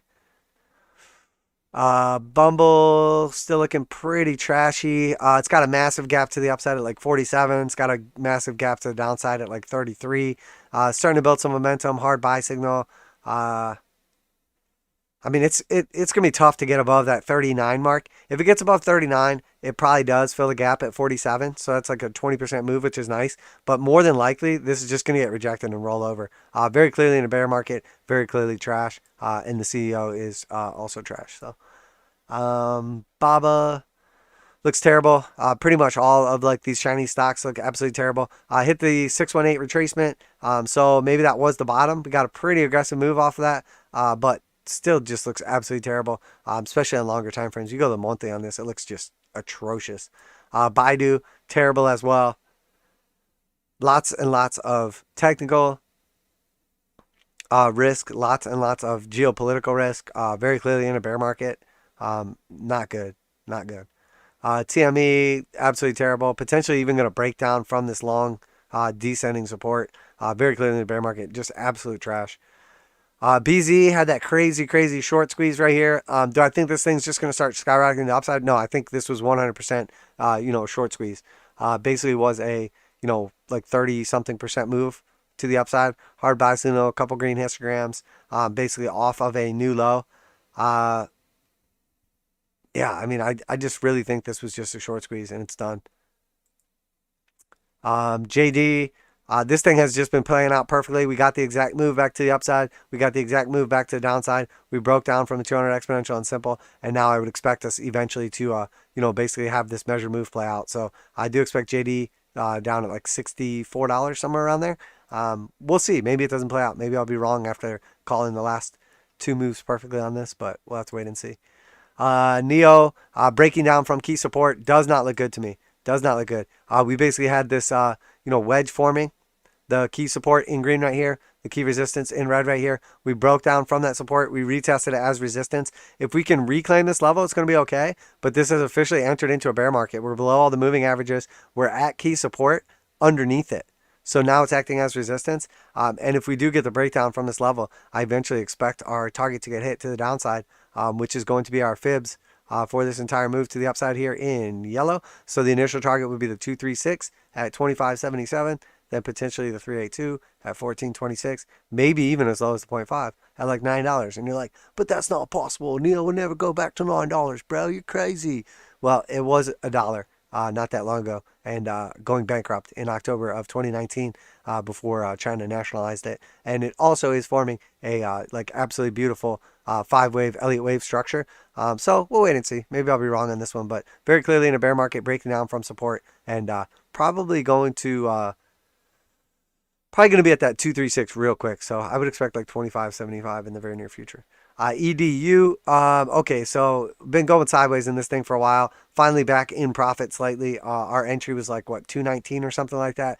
This thing looks so ready to explode to the upside and still hasn't done it yet. So who knows? I'm probably going to be adding to this position. It's already a large position, but I'm going to take a little scalp on top of that as well. We have a 160% move to the upside for that gap fill. We have a very strong technical and fundamental argument on this one, and we have a very clear ascending support that broke right here, but did not take out that previous low right there. And then we have a very clear horizontal resistance that we have just banged our head on once, twice, 3 times, 4 times, 5 times, and eventually we're going to punch through this drywall, and we're going to shoot up here. So the initial target to the upside is going to be $3. After that, $4.32, and then our final gap close target would be the 200 exponential and simple moving average, the 0.5 Fibonacci from the retracement, and the reversion to the mean at $5.77, which again giving us a 162% move to the upside. And maybe it happens for the end of the year, and that's our icing on the cake for a absolutely phenomenal year trading. Maybe it happens beginning of next year and just kicks our 2022 off to a absolute fucking riot. But overall, do not like the way Chinese stocks, economy, etc. looks right now. But this bad boy looks like it wants to burst to the upside or go to zero. TSM, Taiwan Semiconductor, still range bound inside of basically our resistance level here at 125.74 and our support level here at 107.80. Got the exact move to the upside, the reversion to the mean, and then also the retest at the top of the channel. Looks like this thing's just going to consolidate. I think it's just going to continue oscillating inside this range for a while, as it has been doing for a while. AMD rolling over 821F cross to the downside. We obviously got sell by sell, bearish divergence signal at the top of the range, bunch of red histograms. This thing looks like it wants to come back down and start retesting some of the support. So I would expect an initial support at like 119. We'll see what happens after that. But basically that was our top from right here. It's also our bottom from right here. I would say somewhere around there. We'll see what the 200 exponential and simple moving averages look like when we get there. Maybe we get something like this, the retested 200 simple, like $9,900. But to tell you the truth, it's probably a buying opportunity because this thing has really been strong. So we'll see. We'll see. Market could easily turn though. Nvidia, so it topped out at the 3.618. Obviously, same thing, slightly more bullish, but looks like it's ready to roll over. 821 looks like it's coming back down. And I would expect, again, same type of move, retest of like support back down here. So we didn't really build a lot of support on the way up here. So if we break down from, basically like that 291 level, it's going to start looking real shaky real quick. And one more thing too, we've talked about all these things that are lining up right now that line up every time right before we have a recession. I'm not going to reiterate them because we've talked about it like multiple different times 5 different things telling us we're about to go into a recession. And then on top of that, what was one of the indicators that I told everybody about when I very first started this channel, when I was predicting the recession right before the Rona dump happened, and we lost, 30 to 50% of stock market value in a couple of days before anybody even knew about the Rona? What was the final piece of the puzzle that we haven't talked about yet today? It was semiconductors topping out. Semiconductor markets topping out. Demand globally for semiconductors topping out. So what has led this entire rally to the upside is semiconductor shortage and lack of semiconductors and lack of production and, supply chain bottlenecks and all this stuff. And now here we see potential key Fibonacci extension levels, potential Fibonacci targets being hit, and semiconductors potentially rolling over right here. So, again, I'm not saying this has to be the absolute top, but we're definitely seeing some warning signs as we start to see weakness in things like Nvidia, AMD, Taiwan Semiconductor has been going sideways forever. Intel obviously is the biggest piece of trash in all of existence. Bearish divergence, terrible, gap up, capitulation, trashity trash, triple bearish divergence on the monthly. Intel is trash. 3 years from now, it'll probably be phenomenal if they actually build the foundry and, bring some production back home. I think that's great for nationalism, lack of globalization, lack of dependence on, Far East, essentially, independence from some of these supply chain issues in the future. And, God forbid there's ever a war between countries, like the way that we all get everything from each other or from a couple key players, they could literally just create a war on the supply chain and just not give us the stuff that we need to make the things that we use to fight the wars. So probably not the best idea to, get all of our semiconductors from, a couple key areas. Because where do they all come from? They all come from Taiwan, and then they ship to all these other places that modify them and rebrand them and sell them. So if everything comes from Taiwan, what's going on right now in Taiwan? Well, we have some serious tensions between who and Taiwan? China. So if China decides they want to do something about Taiwan, and then Russia decides potentially they want to do something about the Ukraine, and then everybody else says we're going to do something about it, now you have China taking over Taiwan and complete control of 90-something% of all the semiconductors in the world, which go into literally everything that we use. And then on top of that, we have issues with Russia and Ukraine and how many people are reliant on Russia right now for, energy. All of a sudden, we have 2 key players with massive amounts of leverage. And now you have Europe can't do shit because they don't want to piss off Russia. You have the whole world can't do shit about China because they want to still get semiconductors. Not saying it has to happen, but sure looks like the recipe for, disaster to me. So SMH, Semiconductor ETF, again, looks like it's starting to top out here. Still looks okay. It's basically going sideways while the oscillators trend down. So arguably, this could be a bullish reset. But a large component of this is obviously AMD and Nvidia. But obviously, you got your Intels in there. You got your Taiwan Semi in there. But this actually looks slightly better. ARKK, still total trash. Took out the low, tried to rebound, back at the low again. So I guess my long-term prediction from months and months and months ago is playing out perfectly.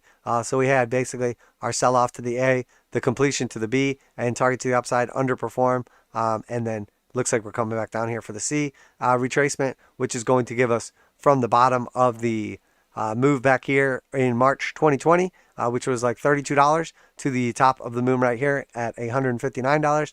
And then that's going to give us our initial target of the 382 at 87.23, which almost got hit already. And then eventually our 0.5 target at 72.60, which would be a 50% retracement from the bottom of the move to the top of the move. And just as a side note, Kathy Wood sucks and she's trash. So yeah. And then let's keep going from there. Continuing along that same kind of line of how bad she is. Just looking at ARKF, FinTech. Again, she is a cult leader, so I know it makes people mad when I say things like that. But, keep in mind that I actually don't care about your cult. I'm trying to help you actually as a person. So you defending Cathie Wood, and like if you go to any of her videos where she's clearly been wrong about everything and lost people like millions and millions of dollars, or retail investors hundreds and thousands of dollars, she obviously sucks. She's doing terrible. She's getting absolutely crushed in the biggest bull market ever. But she still has like this crazy cult following that will like defend her at like tooth and nail at any opportunity possible. So that's how you know 100% you're in a cult and she is a cult leader, and you're going to get wrecked. So officially have entered into a bear market. So Cathie Wood is in a bear market. Her brain has been in a bear market for a while. She's still pushing these agendas that just don't make sense. They're not lining up. Long term, I completely agree with her on most things. But keep in mind, Cathie Wood has changed her directive multiple times. She was talking about deflation when we're getting inflation. She was talking about inflation when the markets were slowing. Now she's talking about deflation again. And the whole time she's arguing for oil to go to zero while oil's putting in cycle highs. Excuse me. Let me clear my throat really quick. And then on top of all that and being wrong about everything, now she's saying that ICE vehicles, internal combustion engine vehicles, are slowing while electric vehicles are on the rise. But if you look at the amount that the internal combustion engine vehicles are slowing in units compared to the amount that the electric vehicles are increasing in units, the entire sector, the market, the automobile industry is slowing as a whole. So let's put it this way. If I am $95 in a $100 market and you are $5 in a $100 market, and I lose, let's say 10%. So I'm going down from 95 to basically minus $9.50. So I'm roughly at like, let's say $85.50. Okay. So we just lost $9.50 of the $100 market share. And then you're $5 of the market share and you're up 20%. So the 20% of the $5, you're up $1. So now you're up from 5 to 6. And I'm down from 95 to 85.5. The fucking market is down. So if your argument is, well, electric vehicle sales and productions are rising faster percentage-wise to the reduction in internal combustion engine vehicles, sure, that's one way to look at statistics. But if you look at it in reality and you use a brain, you use your actual brain, it's very clear that the whole market as a whole is slowing. So sure, use your statistics, say whatever you want, but I mean, it doesn't take much to figure out that you are a brain dead idiot. But again, I think you'll probably be right in the long term. But will anybody believe in you? Will you be broke by then? Will you have lost people millions and billions of dollars by then? 100%. Yes, you will have. So ARK funds look like total trash. The best news is there's another ARK fund coming out as well, transparency fund. So, you can get your hands on that one. I'm sure that one will also lose you money. So if you're not losing money fast enough believing in Cathie Wood, it's not too late. There's another one coming. So from September of 2020 to now, over 1 year, ARK is down. For the entire year of 2021, if we look at the beginning of 2021, January to now, let's say you bought it on January 1st, you're down 15%, while the S&P is up almost 30%. So if you bought this, you lost 50%. If you bought the S&P, you were up 30%. So if you basically bought this, you were down 50% because you could have made 30% and instead you lost 15%. So you lost half your money. Good job. Congratulations on your cult. How's that working out for you? So, and that's enough on Cathie Wouldn't Want to Be Ya. Oh, and the best part about that is actually too, is that if you look at the size of the funds and all the people are saying, but she's up 500% over 5 years. You have to look at a 5-year time horizon. Duh. Sure. If you bought at the bottom 5 years ago and then you look at how much it was up when it went into like a parabolic bull run and she got all of her clout and name and everything. Sure. If you were that person, you're up. But if you were the other 90+% of people who bought into the fund after it's absolutely gone sideways because it went from a few hundred million to a few billion, you got shellacked. You got bent over and rectally destroyed. So, sure, you want to cherry pick? You want to pretend like you're making money in Cathie Wood's funds? That's fine. I don't live in a pretend world. I live in the real world. And in the real world, Cathie Wood sucks. So skills looks pretty bad here. Retest to the bottom, took out the low. We did put in a slight bit of bullish divergence.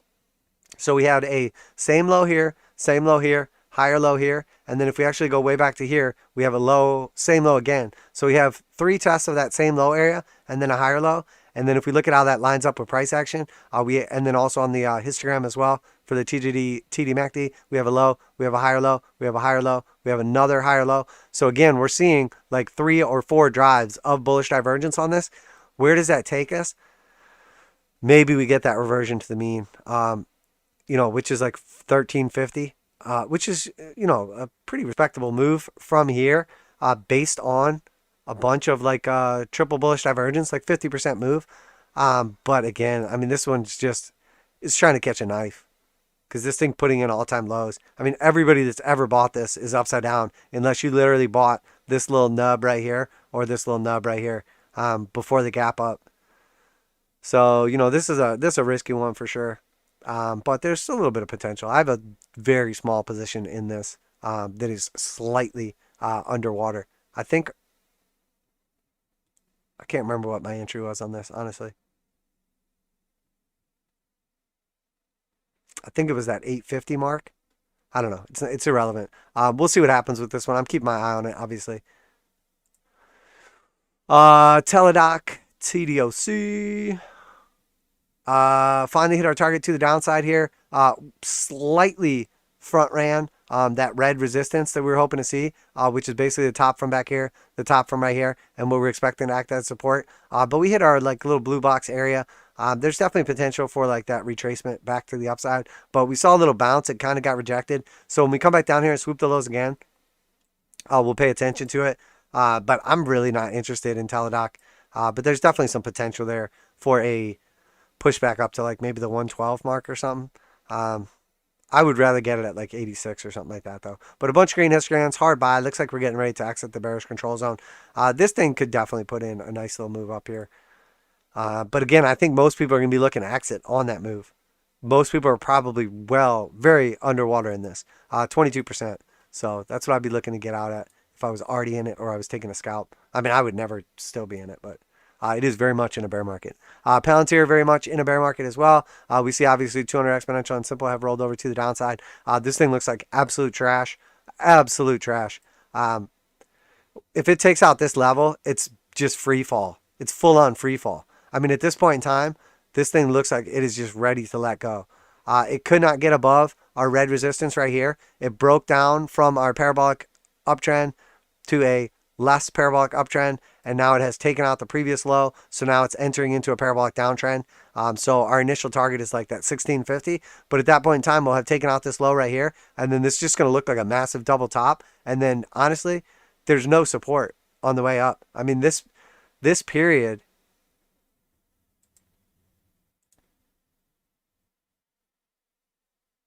this is a 23-day period. This is 23 days worth of uptrend. And then we've wiped out all the gains, everything that's happened since then. So, I mean, not cool. A year of price action on this thing, and there's like 23 days worth of people. Well, it's slightly more if you go from the very beginning inception. But, basically there's a month where if you bought Palantir, you're doing okay. And then everybody else is either sideways or underwater in it. So there's a very high likelihood, in my opinion, that this thing ends up back down at, I mean, it could stop at the 618. It could stop at 786, 886. It could easily put in a new low. This thing looks absolutely terrible. Looks terrible. Only looking worse, too. Bear market. Unity Software. I mean, basically hit our measure move. Slightly underperformed it. And then breaking down. 821. Still above the 200 exponential and simple. Looks good. Bearish control zone. Bunch of red histograms. It's holding for now, but this thing is starting to look nasty.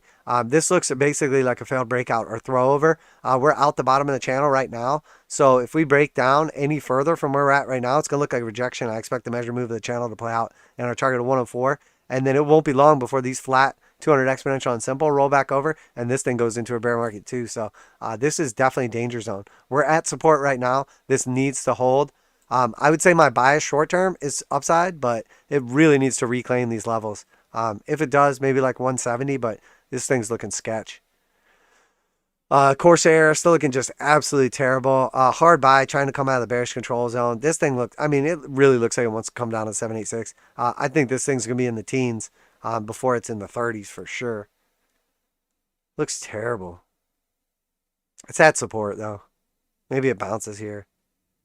There's just, I mean, man, there's no divergence. Moving averages are terrible. Bear market.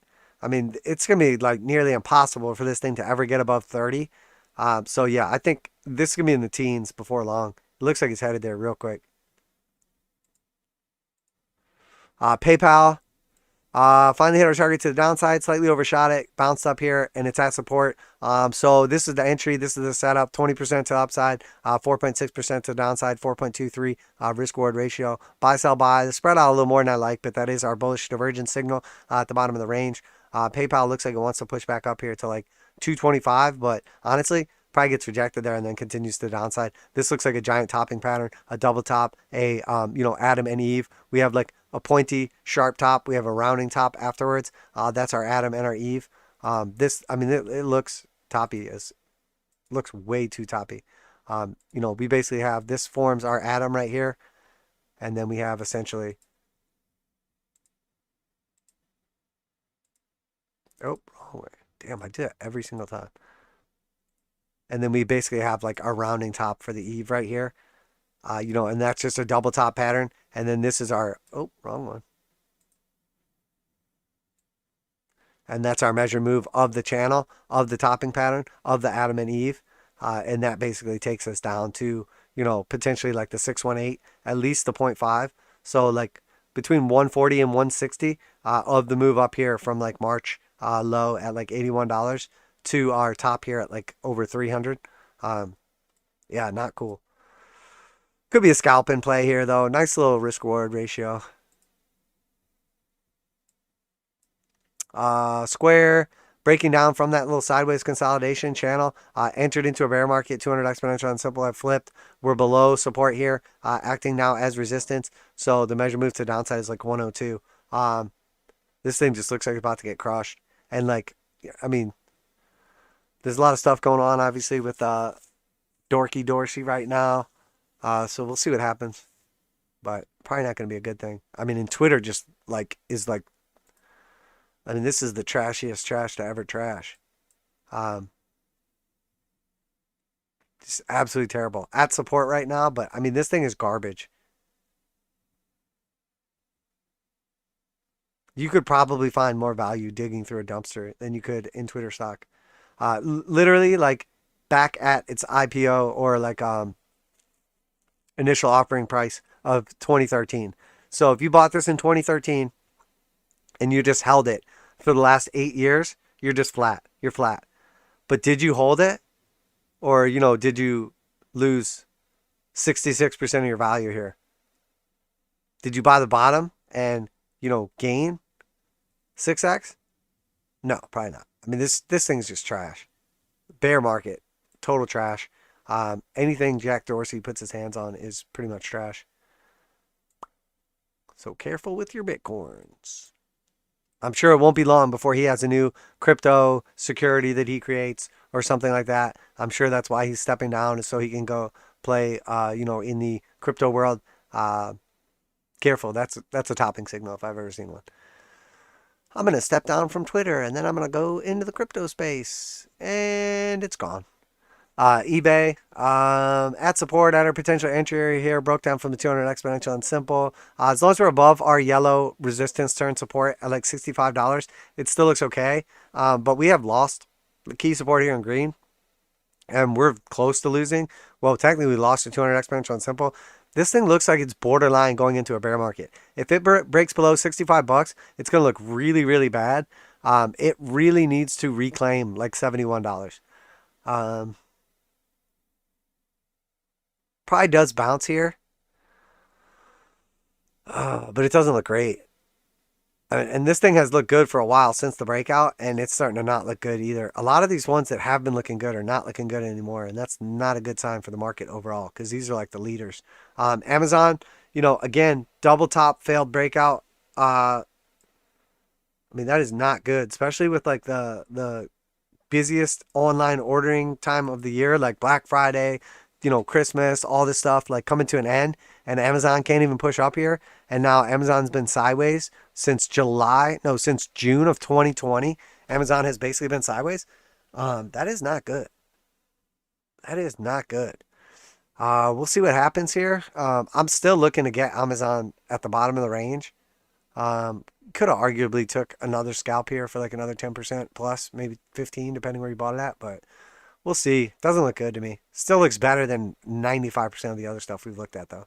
Apple just absolutely crushing it, 180 bucks, still just destroying. Bullish control zone, all green histograms. No sign of stopping or topping anytime soon.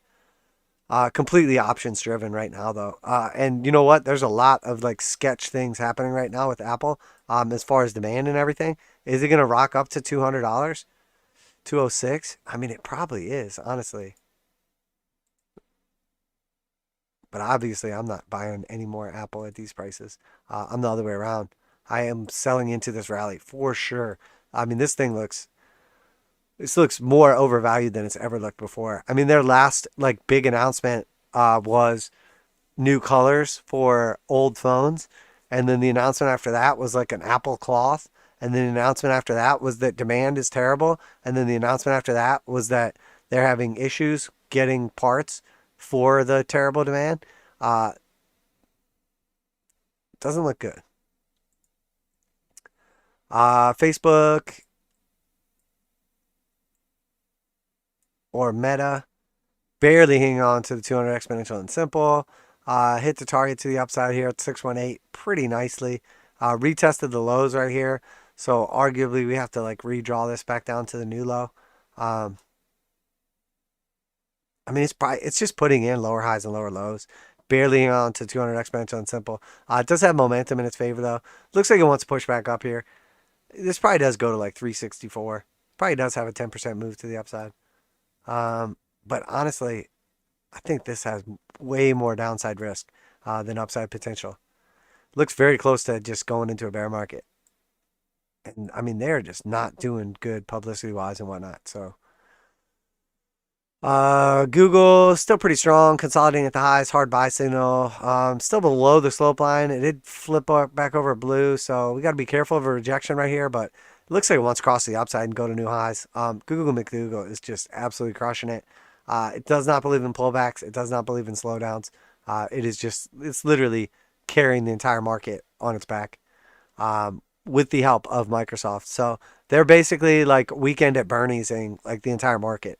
Microsoft's got the right shoulder, Google's got the left shoulder, and the rest of the market is a dead carcass. And, they are dragging it around, taking it to parties, getting it drunk, passing it some punch, smoking it up with that doobie. And meanwhile, it's starting to smell like a dead carcass, which is what it is. And people are starting to notice that maybe Bernie is not doing so well. But Microsoft just absolutely crushing. Absolutely crushing. And we've got DocuSign by request.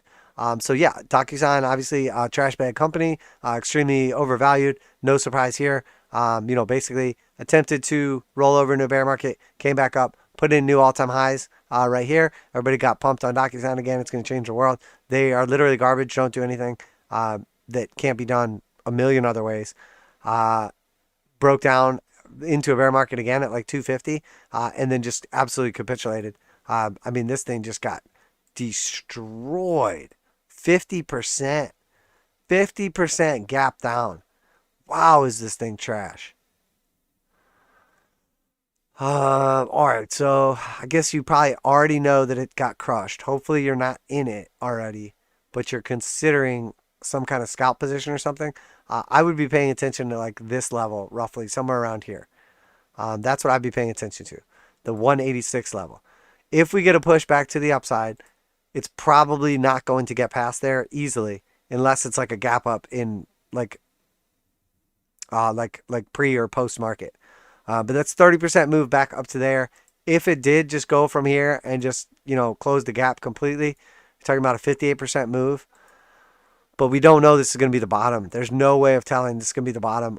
We can fib it out from, we might as well just go from here. You could arguably just go from its inception or public offering. But if we look at this right here, so it's a 382 retracement right now. So if I was going to take a stab at it, would I take a stab right here? Sure, I think the risk reward is there. If it breaks down, though, it's probably going to 0.5. So it's at 144 now. It probably goes to 106 if it breaks down. It probably goes to 186 if it breaks up. So, realistically, what is the risk reward here? Well, the reward would be 30% move to the upside. The risk would be basically if it broke down to the 0.5, but I wouldn't want to just ride it all the way down. But you're looking at about a 30% move. So we're right at the middle of the range that I'd be paying attention to. So if I was going to, I'm sure the reason you asked is because you want to know about the trade setup. So if I was going to enter right here, what I would do is I would put my stop based on a daily close below the previous low right here. So essentially 129.71. And then I would put my target to the upside, initial target at the 236 and that yellow resistance at like let's say 86, just right in the middle. So you'd be looking at 30% move to the upside with a 10% stop loss. So 3-to-1 risk reward ratio. So it's not bad, but it really is like a bear. It looks terrible and it's a coin toss. So there's probably more than 50% chance that you get stopped out of this trade. But you make $3 and lose $1, essentially is what it comes down to. If you're right, you make 3. If you're wrong, you lose 1. So, obviously it's your call. I don't give financial advice, nor am I your financial advisor. But, if we close the gap completely or get the reversion to the mean, retest the 200 exponential and simple, you're talking about 60% move to the upside with 10% move to the downside. So you're looking at over a 6-to-1 risk reward ratio. Now, the alternative is this breaks out, you get stopped out, lose 10% of your position, and then you take the re-entry at the 0.5, which again, without putting 1,000 trade setups on here, and I let, group members and make like requests or whatever. So, but you can always post something up if you want me to look at a certain chart or something like that. But specifically, if you were looking at the 0.5 breakdown right here and you were going to enter off of this, let's say you entered this trade, got stopped out, lost 10%. Let's say you re-entered with the same position minus the 10% you lost right here. You basically the same thing. If you break down from the 0.5, somewhere around like a 7 to 10% stop loss, you're probably headed much lower. If you break back up now, you're looking at a 10% loss with a 76% target to the upside. So if you lose 10% here, say you had $100 and now you have 90 because you got stopped out and it broke down, you take the $90, you re-enter off of the 0.5 at 106 basically, and then that $90 goes up 76% or turns into, $81. So again, the risk reward is absolutely phenomenal, but is the probability of success high? No, it's probably like 60-40 loss to win ratio. But again, that's 8-to-1 risk reward ratio off of that entry. And then, I wouldn't even worry about this next one right now. But like best case scenario, let's say it just breaks down to the 0.5, you get the absolute perfect entry, and then it finally comes all the way back up here and fills the gap. 116% move to the upside, 10% move to the downside. You're already down 10%. So you end up basically down 19%, and then your position like over doubles from there. So you end up 80%. And again, risk reward is phenomenal. You're looking at, 12.5-to-1 risk reward ratio. But probability is probably like 66-33 or 60-40, something like that. So we'll see. I'll keep paying attention to this. We'll do an update. We'll see how this develops a little bit. But, the ideal entry would be off the 382 or off the 0.5. Did you miss your opportunity off the 382? Maybe. But that's really catching a knife. I think this thing puts in more downside. I honestly would just hang tight and wait for the 0.5. But if you want to take a stab at this, I would totally understand. But again, not financial advice. I'm not your financial advisor. Markets are extremely volatile. Please do your own research and trade responsibly. We did it. We made it through the stonkeroonies, guys. What do you want to do now? So you guys want to look at some cryptos? Do you want to look at the cryptos? All right, no surprises here. I'm going to snippet this video for later on. So just a reminder, this is not financial advice. I'm not your financial advisor. These markets are extremely volatile. Please do your own research and trade responsibly. So let's jump in with our crypto technical analysis. This is our Bitcoin futures chart on the daily. We see exactly what we've been talking about happen.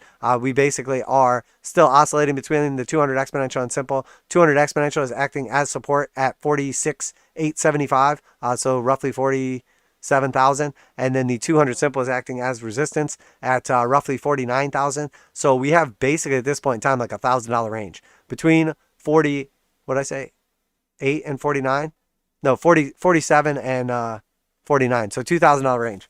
So 47 to 49,000, or arguably 47 to 50,000, depending how you're looking at it. We're just range bound right now. The 200 simple has flipped over on the futures chart for the first time bearish. The slope is bearish. The 200 exponential is basically flat right now. So literally if we close below 46,900 on the daily, Bitcoin will be in its first bear market ever on the Bitcoin futures chart since, the 2017 top. So, oh no, I take it back. Technically, we did put in a slight bear market in February when I called for the capitulation move right before the Rona dump. So we had one bear market in 2017. We had another bear market right before the Rona dump. And now we're about to flash the signal potentially with a breakdown below 47,000 of another bear market. So there were 2 times ever in the past when you had to be worried about Bitcoin, and both of them were bear markets. And now this is the 3rd time that you should be worried about Bitcoin. And it's also lines up perfectly with the end of the 4-year cycle based on math, not imagination, and lengthening cycles and diminishing returns and squatting on rubber things until we go, oh, like all these other F boys in the market. So let's be real careful here because it looks like danger. Looks like big time danger to me. Bitcoin spot market, Bitstamp, basically same chart, but the 200 exponential is above the 200 simple. But again, the support on the 200 simple is 46.8, so 47,000. The resistance on the 200 exponential is 50,000. So again, same exact defined range playing out. This thing tried to push up over the weekend, popped off of the 200 simple, got rejected off the 200 exponential. 200 exponential has already flipped over bearish. 200 simple is still bullish technically, but basically flat. This did give us a slight false signal basically right here for a bear market. But again, if we just look back, when did we go into a bear market on this thing? Well, we went into one in November 2019, continued that bear market into the dump, the Rona dump right here. Went into that same bear market, basically in, at the top 2017, 2018 that lasted for years. Went into a bear market before that. Obviously, we have more time on this one, but the one before that was like 2014, which was the 2013 top. So every time we see bear market, multi-year bear market, 4-year cycle ends. Multi-year bear market, 4-year cycle ends. Mini bear market, Rona dump. So does it look like this is the 4-year cycle ending and potential of a, multi-year bear market about to happen and loss of value roughly 85%? Does it look like our 5-wave Elliott wave structure is playing out perfectly, exactly as discussed? Does it look like we're seeing the expanding flat ABC correction pattern? We have 3 waves down, 3 waves up, and now we expect 5 waves to the downside. Does it look like exactly what we predicted is playing out right now? Does it look exactly like it's going to do what we've been talking about for months and months and months? Sure looks like it to me. Does it have to happen? Nope. No, it does not have to happen. But when we broke down from this blue support right here, broke down and couldn't get back to reclaim it, and now we're just hanging around. We're just hanging around on the 200 exponential and simple. Does that tell me that we're probably headed further to the downside to sweep the lows? And the second that we take out 40,696 or like 41,000, it's going to look real bad. And then we're probably going to go to 30,000. And then all of a sudden, Michael Saylor and his $6 billion Bitcoin position are going to be dead even and then potentially underwater again. Better be careful. 6 billion, that's a scary number. 6 billion in Michael Saylor is scary. So he owns $6 billion worth of Bitcoin, and in the 2000 crash of MicroStrategy and the dot-com bubble, he lost $6 billion in a single day. So does he lose the private keys to this $6 billion? I don't know, but I'd be afraid, man. If there's one guy I wouldn't trust with $6 billion, it's Michael Saylor. He's like, I did lose that other $6 billion again. I mean, but in his defense, though, not a lot of people have lost $6 billion in a single day. So he could set a record here, but not a good record. Looks bad. Bitcoin looks bad. As long as we're above the 200 simple, though, it looks okay. As long as we're below the 200 exponential, it looks bad. And we're just range bound. So until we break through one of those ranges in one direction or the other, I'm basically neutral. We are well below the 821. We had the 821 cross here. Once again, 63,000. No surprise here, guys. No surprise here. Once again, the bearish divergence plays out, the 821 cross the downside, and then we come back to revisit reversion to the mean, 200 exponential and simple. So no surprises. I mean, it's literally doing exactly what we've expected. This Bitcoin market, crypto market, is literally trading so technically. It's absolutely amazing. I mean, this thing is like a little puppet on our strings dancing around like our bitch. And I suspect it's going to keep doing that. So crypto is our bitch. Ethereum looks a little less technical at support currently. We did get the wick down on Kraken, exactly the 200 exponential. Did not see the same wick happen on most of the other exchanges. We did have a support level right here, a higher low right here, a higher low right here, and then we took out that low right here. So now we have a high, we have a low, we have a lower high, we have a lower low. Ethereum is technically in a downtrend right now. Much further away from a bear market, as we see very clearly. Depending how you want to draw this, it's not nearly as technical, but this looks like basically a failed breakout to the upside. You could arguably draw it something like that. Maybe that looks a little better. I mean, it really just depends how you're looking at it. If we're going from like closes on the top here and then closes on the bottom here, I think that's probably the way to go. Again, Kraken's so volatile and like lacks liquidity. So sometimes the chart's not as good to chart on, but that's basically what I'm looking at. It's much stronger looking than Bitcoin and pretty much any other cryptos right now, but does not look great. Break of 4,000 is not good. We're at support right now. If we break down from this level, though, we probably come down and do revisit 200 exponential and simple. And this is in a confirmed downtrend, at least short term, but still very much in a bull market on the daily. So got to be real careful with this one. ETH Bitcoin chart basically was able to take out our cycle high right here and then sold back off. We're at support. We're at the cycle high from back in May. So this level holds. Ethereum probably gains against Bitcoin. If this level breaks, it's going to look real toppy. And we really, really, really got to see like 0.0786 or 0.075 hold. Or this is going to break back down to the range. But we do see a very clear bearish divergence signal. Sell by sell in the bullish control zone at the top of the range. Multiple green, red histograms, sorry. Yeah, this thing probably does roll over. Doesn't look good. Ethereum's probably going to get crushed here in a minute and revisit 200 exponential and simple. Total market cap still looks like trash on the weekly. We officially broke down and closed below the 21. We have now closed at the 21. Opened and closed again at the 21, and then opened, and now we're well below the 21. So unless this thing rallies back up above 2.27 trillion by the end of this week, this is going to look terrible. Hard sell signal at the top of the range, hard sell signal at the previous top of the range, bearish divergence between the top back in May and the top that we just put in here in November between both of our indicator oscillators. So we see the TJD TDMACD with a high here, a lower high here. We see the Jewel Thief stochastics with a high here and a high here on price action, a high here and lower high here on the indicator. So again, we're seeing bearish divergence taking place at key levels, the 1.618 Fibonacci extension, which was obviously our target for the upside, as predicted and played out perfectly. Bearish divergence playing out perfectly. Crypto looks like trash right now. It looks like absolute trash right now. So, but that's based on technicals, okay? I mean, you're like, but NFTs and the coins named after dogs, you just don't understand. Sure, I don't. You're right. I don't get it. I don't understand it.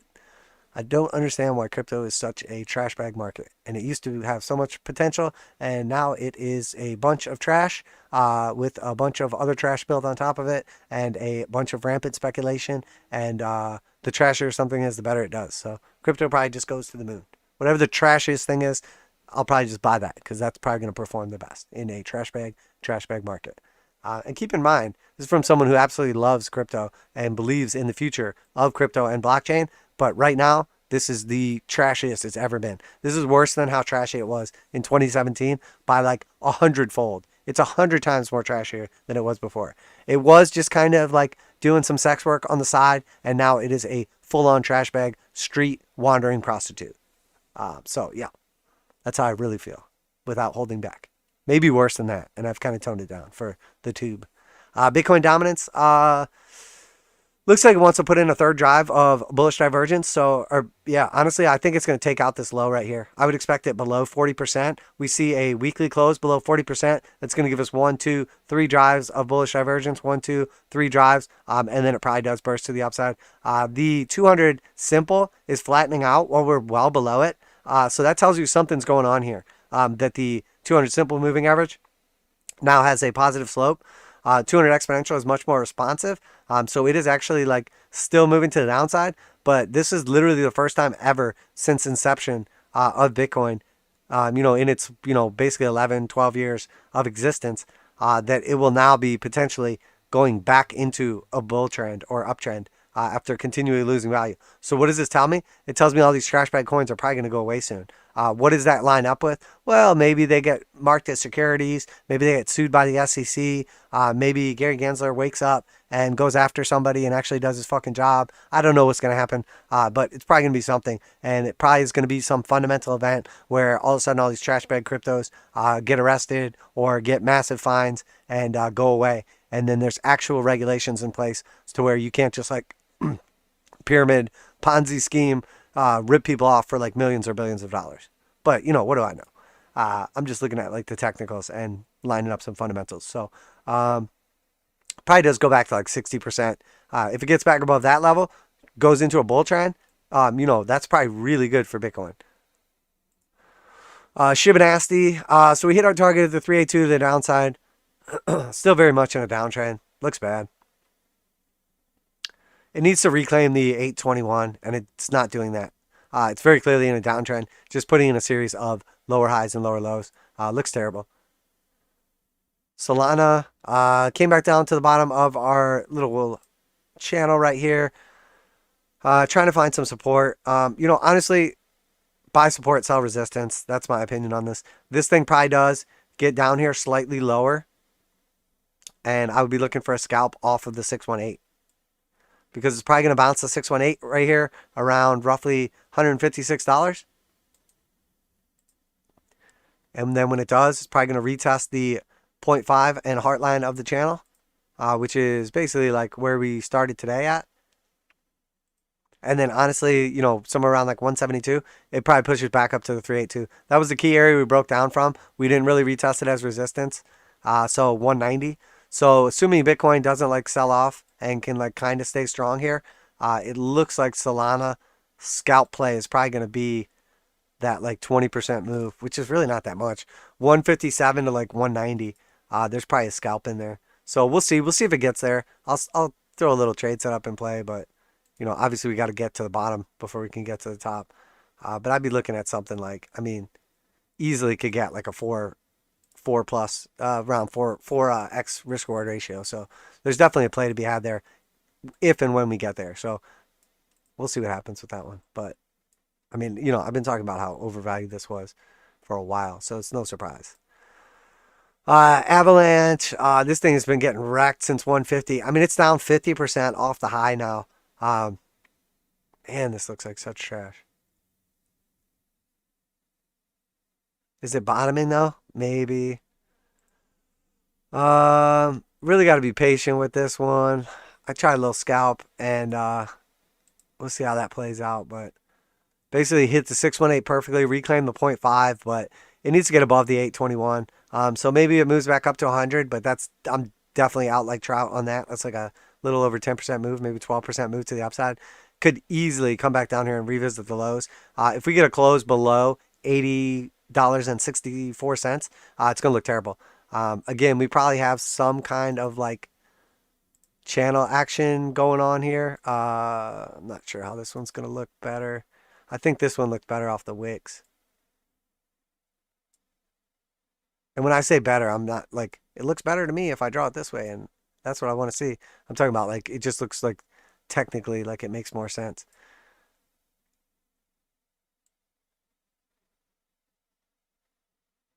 Yeah, I mean this one could go either way. Man, I really don't like how this looks at all. Let's just draw a couple random lines and see if we can get something a little clearer on this one. So if we go from the top right there and just kind of extrapolate that out, and then we go from our bottom right here, we probably have a little something more like this going on. A little bit of that descending, broadening wedge pattern playing out. So that's what I'm paying attention to. Maybe we come down to the 786. Maybe we find support at 618, front run it slightly. But if we take out this low here at 80.50, it's going to look sketch. Right now we're hanging on to support, so I'm looking for that move back up to the 382. But it's going to be real tough to get above 100, and I think we're probably going to come down to like 64 before we get over 100 on like any longer time frame. Yeah, but it already tagged the 618. Maybe it's done retracing and this thing's going back up, but we really got to wait and see. But this is a perfect pivot in my opinion. The 0.5 coming out of the bearish control zone, couple green histograms in a row on the daily. So I'm not mad I'm in this one, but I don't love it either. Could go either way. It's coin toss. XRP, terrible bear market. Straight up trash, a high, a low, a lower high, probably come back down here to put in a lower low eventually. Maybe it flags out. Still has not put in a new all-time high after this cycle has basically played out 4 years later. The cult is dying. They're going to other cults. This looks terrible. This looks so terrible. Even within the macro downtrend that we're putting in right here, we have like another downtrend forming. Let me just, let's just clear this chart. There's too much garbage on here. Even like right here, we have basically this high right here, and then we have another lower high right there. And then we have a low right here and another lower low right here. So, arguably we're putting in some kind of like descending channel once again. And then that's all taking place inside of like a larger pattern, which probably is going to line up pretty good. Yeah, so we're basically like putting in a descending channel inside of like some form of wedge or flag or something like that. So the real question is, when we do come down here and try to revisit these lows, what's going to happen? Are we going to form something like this? Are we going to come down here and it turns into like a descending triangle? We really don't know. Could this be the low right now? Sure. Could you have set it right here and then the breakdown and then it fails and then we come back down to revisit the lows? I would say that's probably more realistic. So this looks bad. Arguably maybe going to act as support, but we're below 200 exponential and simple. There's no trade here really to be had. XRP looks terrible. Yeah, I mean, we have like sort of a double, like 2 tags of a support line right there. So maybe that's the level we're going to pay attention to. But again, that's a bearish pattern. That's like a descending triangle playing out. So we do not want to see this break and come down here and revisit like 51 cents. It looks terrible. And I'm not just saying that because I'm mean. Chain link, again, just looks absolutely terrible. I mean, it basically like double topped after its all-time high. And it is very much in a bear market, 200 exponential and simple, angle to the downside. Hard buy signal, got a little reaction rally, and then just dump back down, put in a new low. Looks terrible. Man, yeah, Chainlink looks horrible. Matic, so we were able to just absolutely crush these Matic trays, and we're almost back down to our target once again. So looking for support around like that 1.86 level, something like that. Man, am I going to keep just abusing Matic? Am I going to keep just dominating Matic against its will and just taking it for everything it's worth? Yeah, I probably am. Probably am going to just keep violating Matic left and right every chance I get with no remorse. Yeah.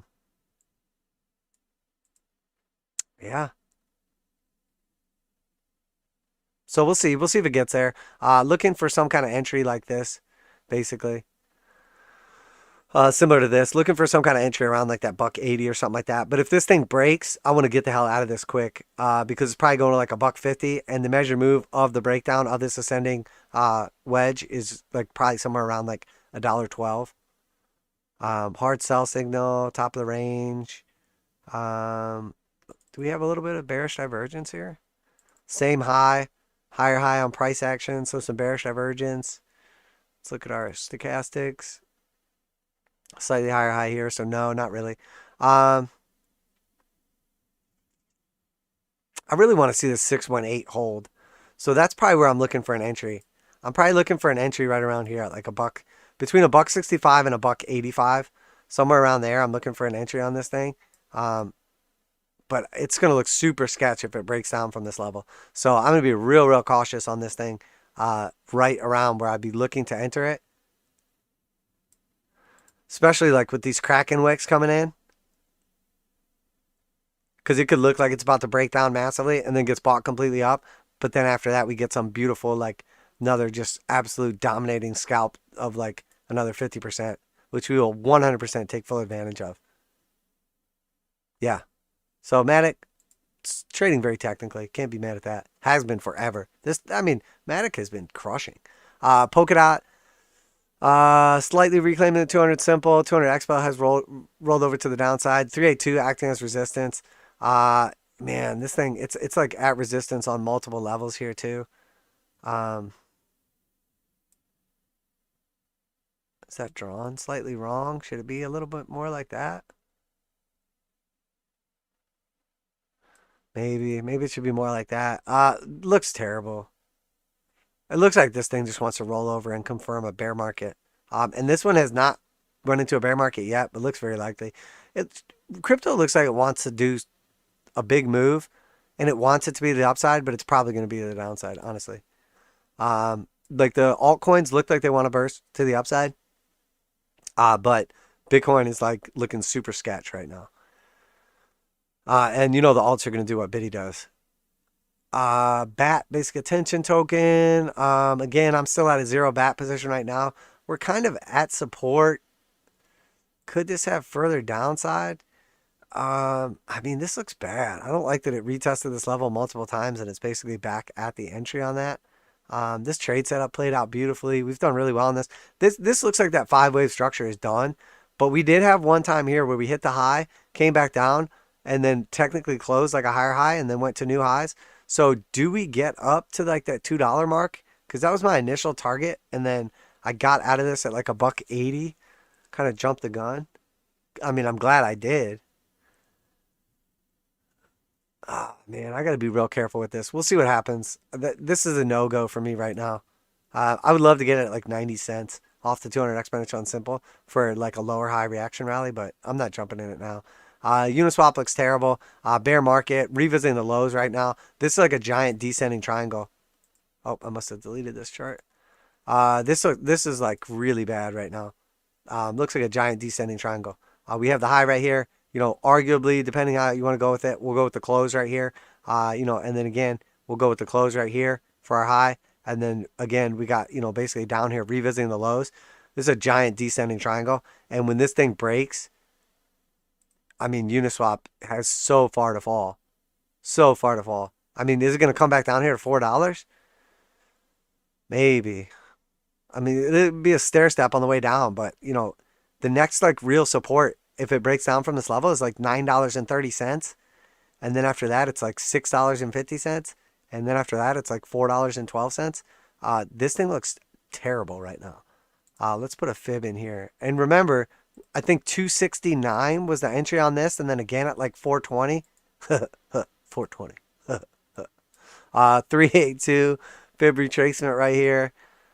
The 0.5 is that level we talked about, $9. This is trading so freaking technically, it's like sickening. The only one that doesn't line up perfectly is like the 786. So we'll see what happens. This is probably going way lower. It looks bad. Maybe it gets a bounce back up to 236 before then, but that's like a 33% move, but there's so much risk to the downside here. Cardano in a bear market, absolute trash. I'll be nice to Charles today. Charles has cool things in his office when he cries on live streams. There, I did it. I was nice to Charles. So let's get out of here before I say something mean about him. Bear market on cardinal beads, and they smell funny. You should probably wash them off. MicroStrategy looks like trash. Broke down from the ascending triangle. Broke down from our key support level at 615. Is now at 600, and it is going to fast track its trashy ass down to 469. That is our first target to downside. Can Michael Saylor lose $6 billion in a single day? It's going to be easier this time because the market doesn't actually have to completely crash like it did in 2000. He could literally just be like, I lost the hard drive. I forgot my seed phrase and lost your guys' $6 billion. Oops. So it's actually more likely he loses $6 billion in a single day now. But yeah, 382 target of 473 looks likely. After that, the 0.5 end measure move at 337. So yeah, get ready. Get ready to get cut in half once again, Michael Saylor. And not by a magician. I'm talking about the price of your stonkaroonie. Hood looks terrible. New all-time low. I told you this is probably going to be in the teens real soon. I'm hanging tight for 1879. Unfortunately, I'm the proud owner of some Robinhood. But look, we can't all be winners. I do dumb things sometimes too. And in this case, my dumb thing was not liquidating this position when I knew I should have. So we'll see what's up. I might take a stab at it at the 1.618. Does it look like it wants to bottom right now? No, it looks like it wants to go straight to zero. It looks like it's going to zero. Coinbase. So yeah, we got literally the move to downside. Beautiful short position. Obviously, I did not take it, but laid it out here for you guys. Got a nice little bounce back up. This is exactly what I said too. This is people shorting it. This is people taking profits on their short at a key fib level. This is the take profit. You know, what happens when you take profits on a short? You buy to close your position. This is the reaction rally, the dead cat bounce, close the short positions, and now here we are probably completing the remainder of the move. Because this is people front running the target like by a couple bucks. Because the target was like 237, and you know, what did we say? Take profits somewhere around like 272 or 246 to front run that, and that's exactly what happened. Well, you didn't even have to take profits right here because it just blew straight through. But yeah, this probably goes lower. Hard buy signal coming out of the bearish control zone now, but then this big bearish candles right afterwards. This probably goes lower. Man, we'll see what happens. We have a clear ascending broadening wedge right here, but there is a high likelihood, in my opinion, that this thing is going to break down to new all-time lows. I would not be surprised if you came to me in like a month or two and said, Coinbase is trading below $200. Are you surprised? My answer to you would be, fuck no. Bed Bath & Beyond looks like absolute trash. Obviously beautiful, like 60+% move to the upside. I think it was closer to like 70. Reversion to the mean, one of my favorite plays to the upside and to the downside. Rejection, bear market. This thing going straight to zero. Bed Bath & Beyond is trash. Newegg, same thing exactly, like reversion to the mean play or reversion to resistance. Beautiful play to the upside, 50%, and straight back down to new lows. If this thing bottoms out and puts in a new like higher low, there's probably a scalp in play back up to like 20, but this thing's trash. Total meme stock trash.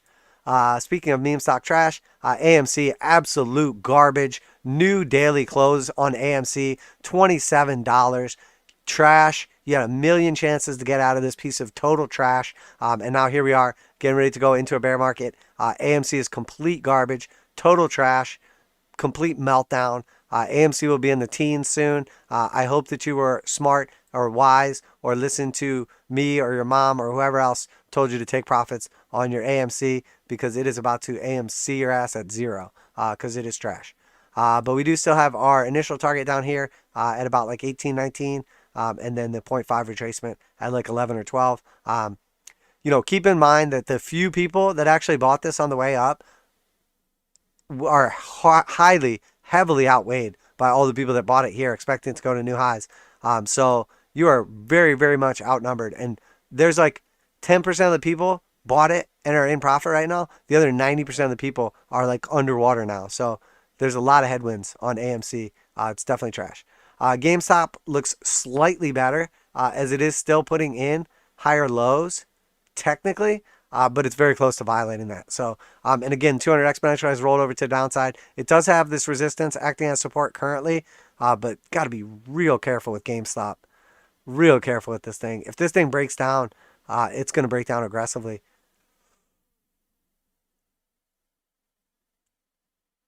It does not look good. Does not look good. I think like $67. God, that's like a 60% downside risk. I mean, does it bottom right here and move back to the upside? Maybe. But if not, it probably just gaps down and just kicks you right in your teeth.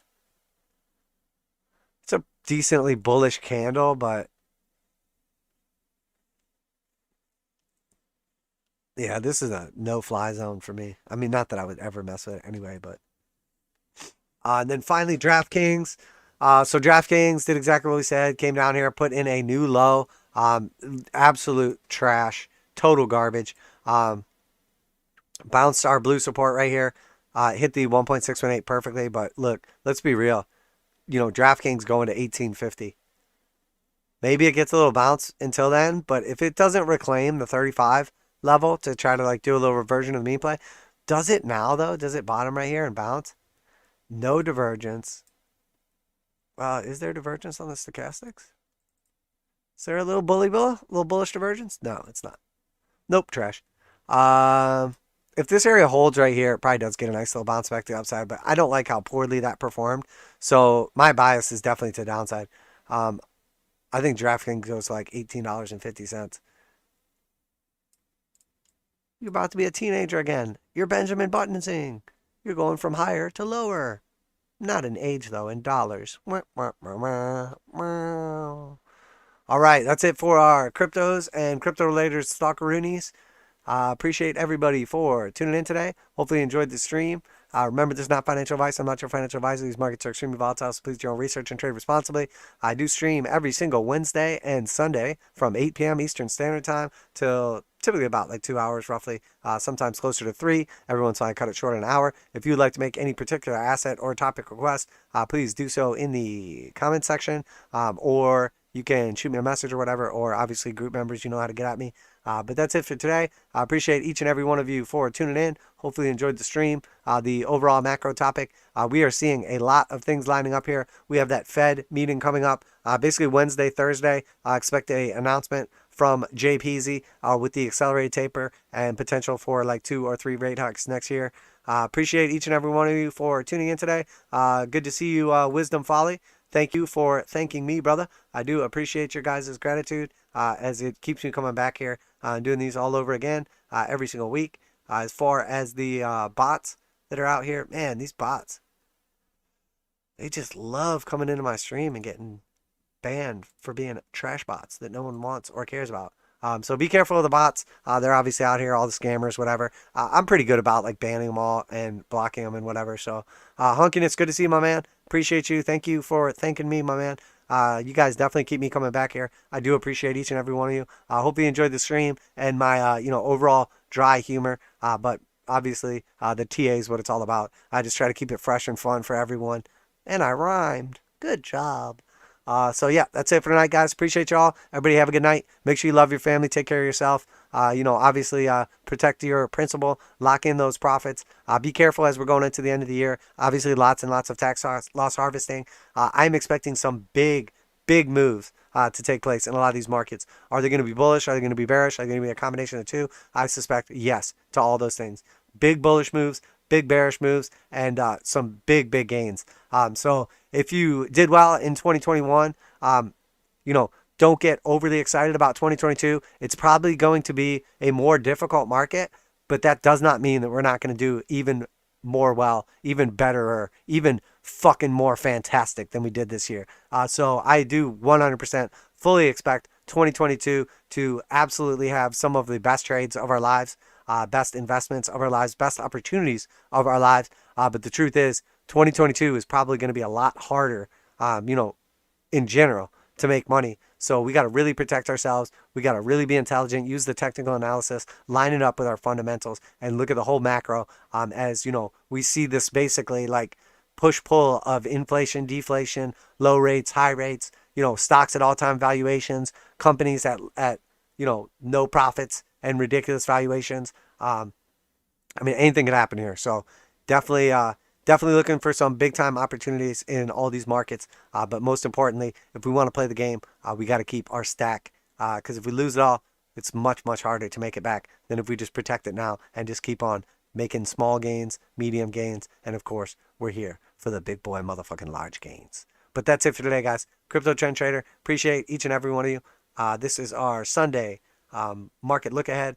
It is 10:33 Eastern Standard Time, and I am out of here.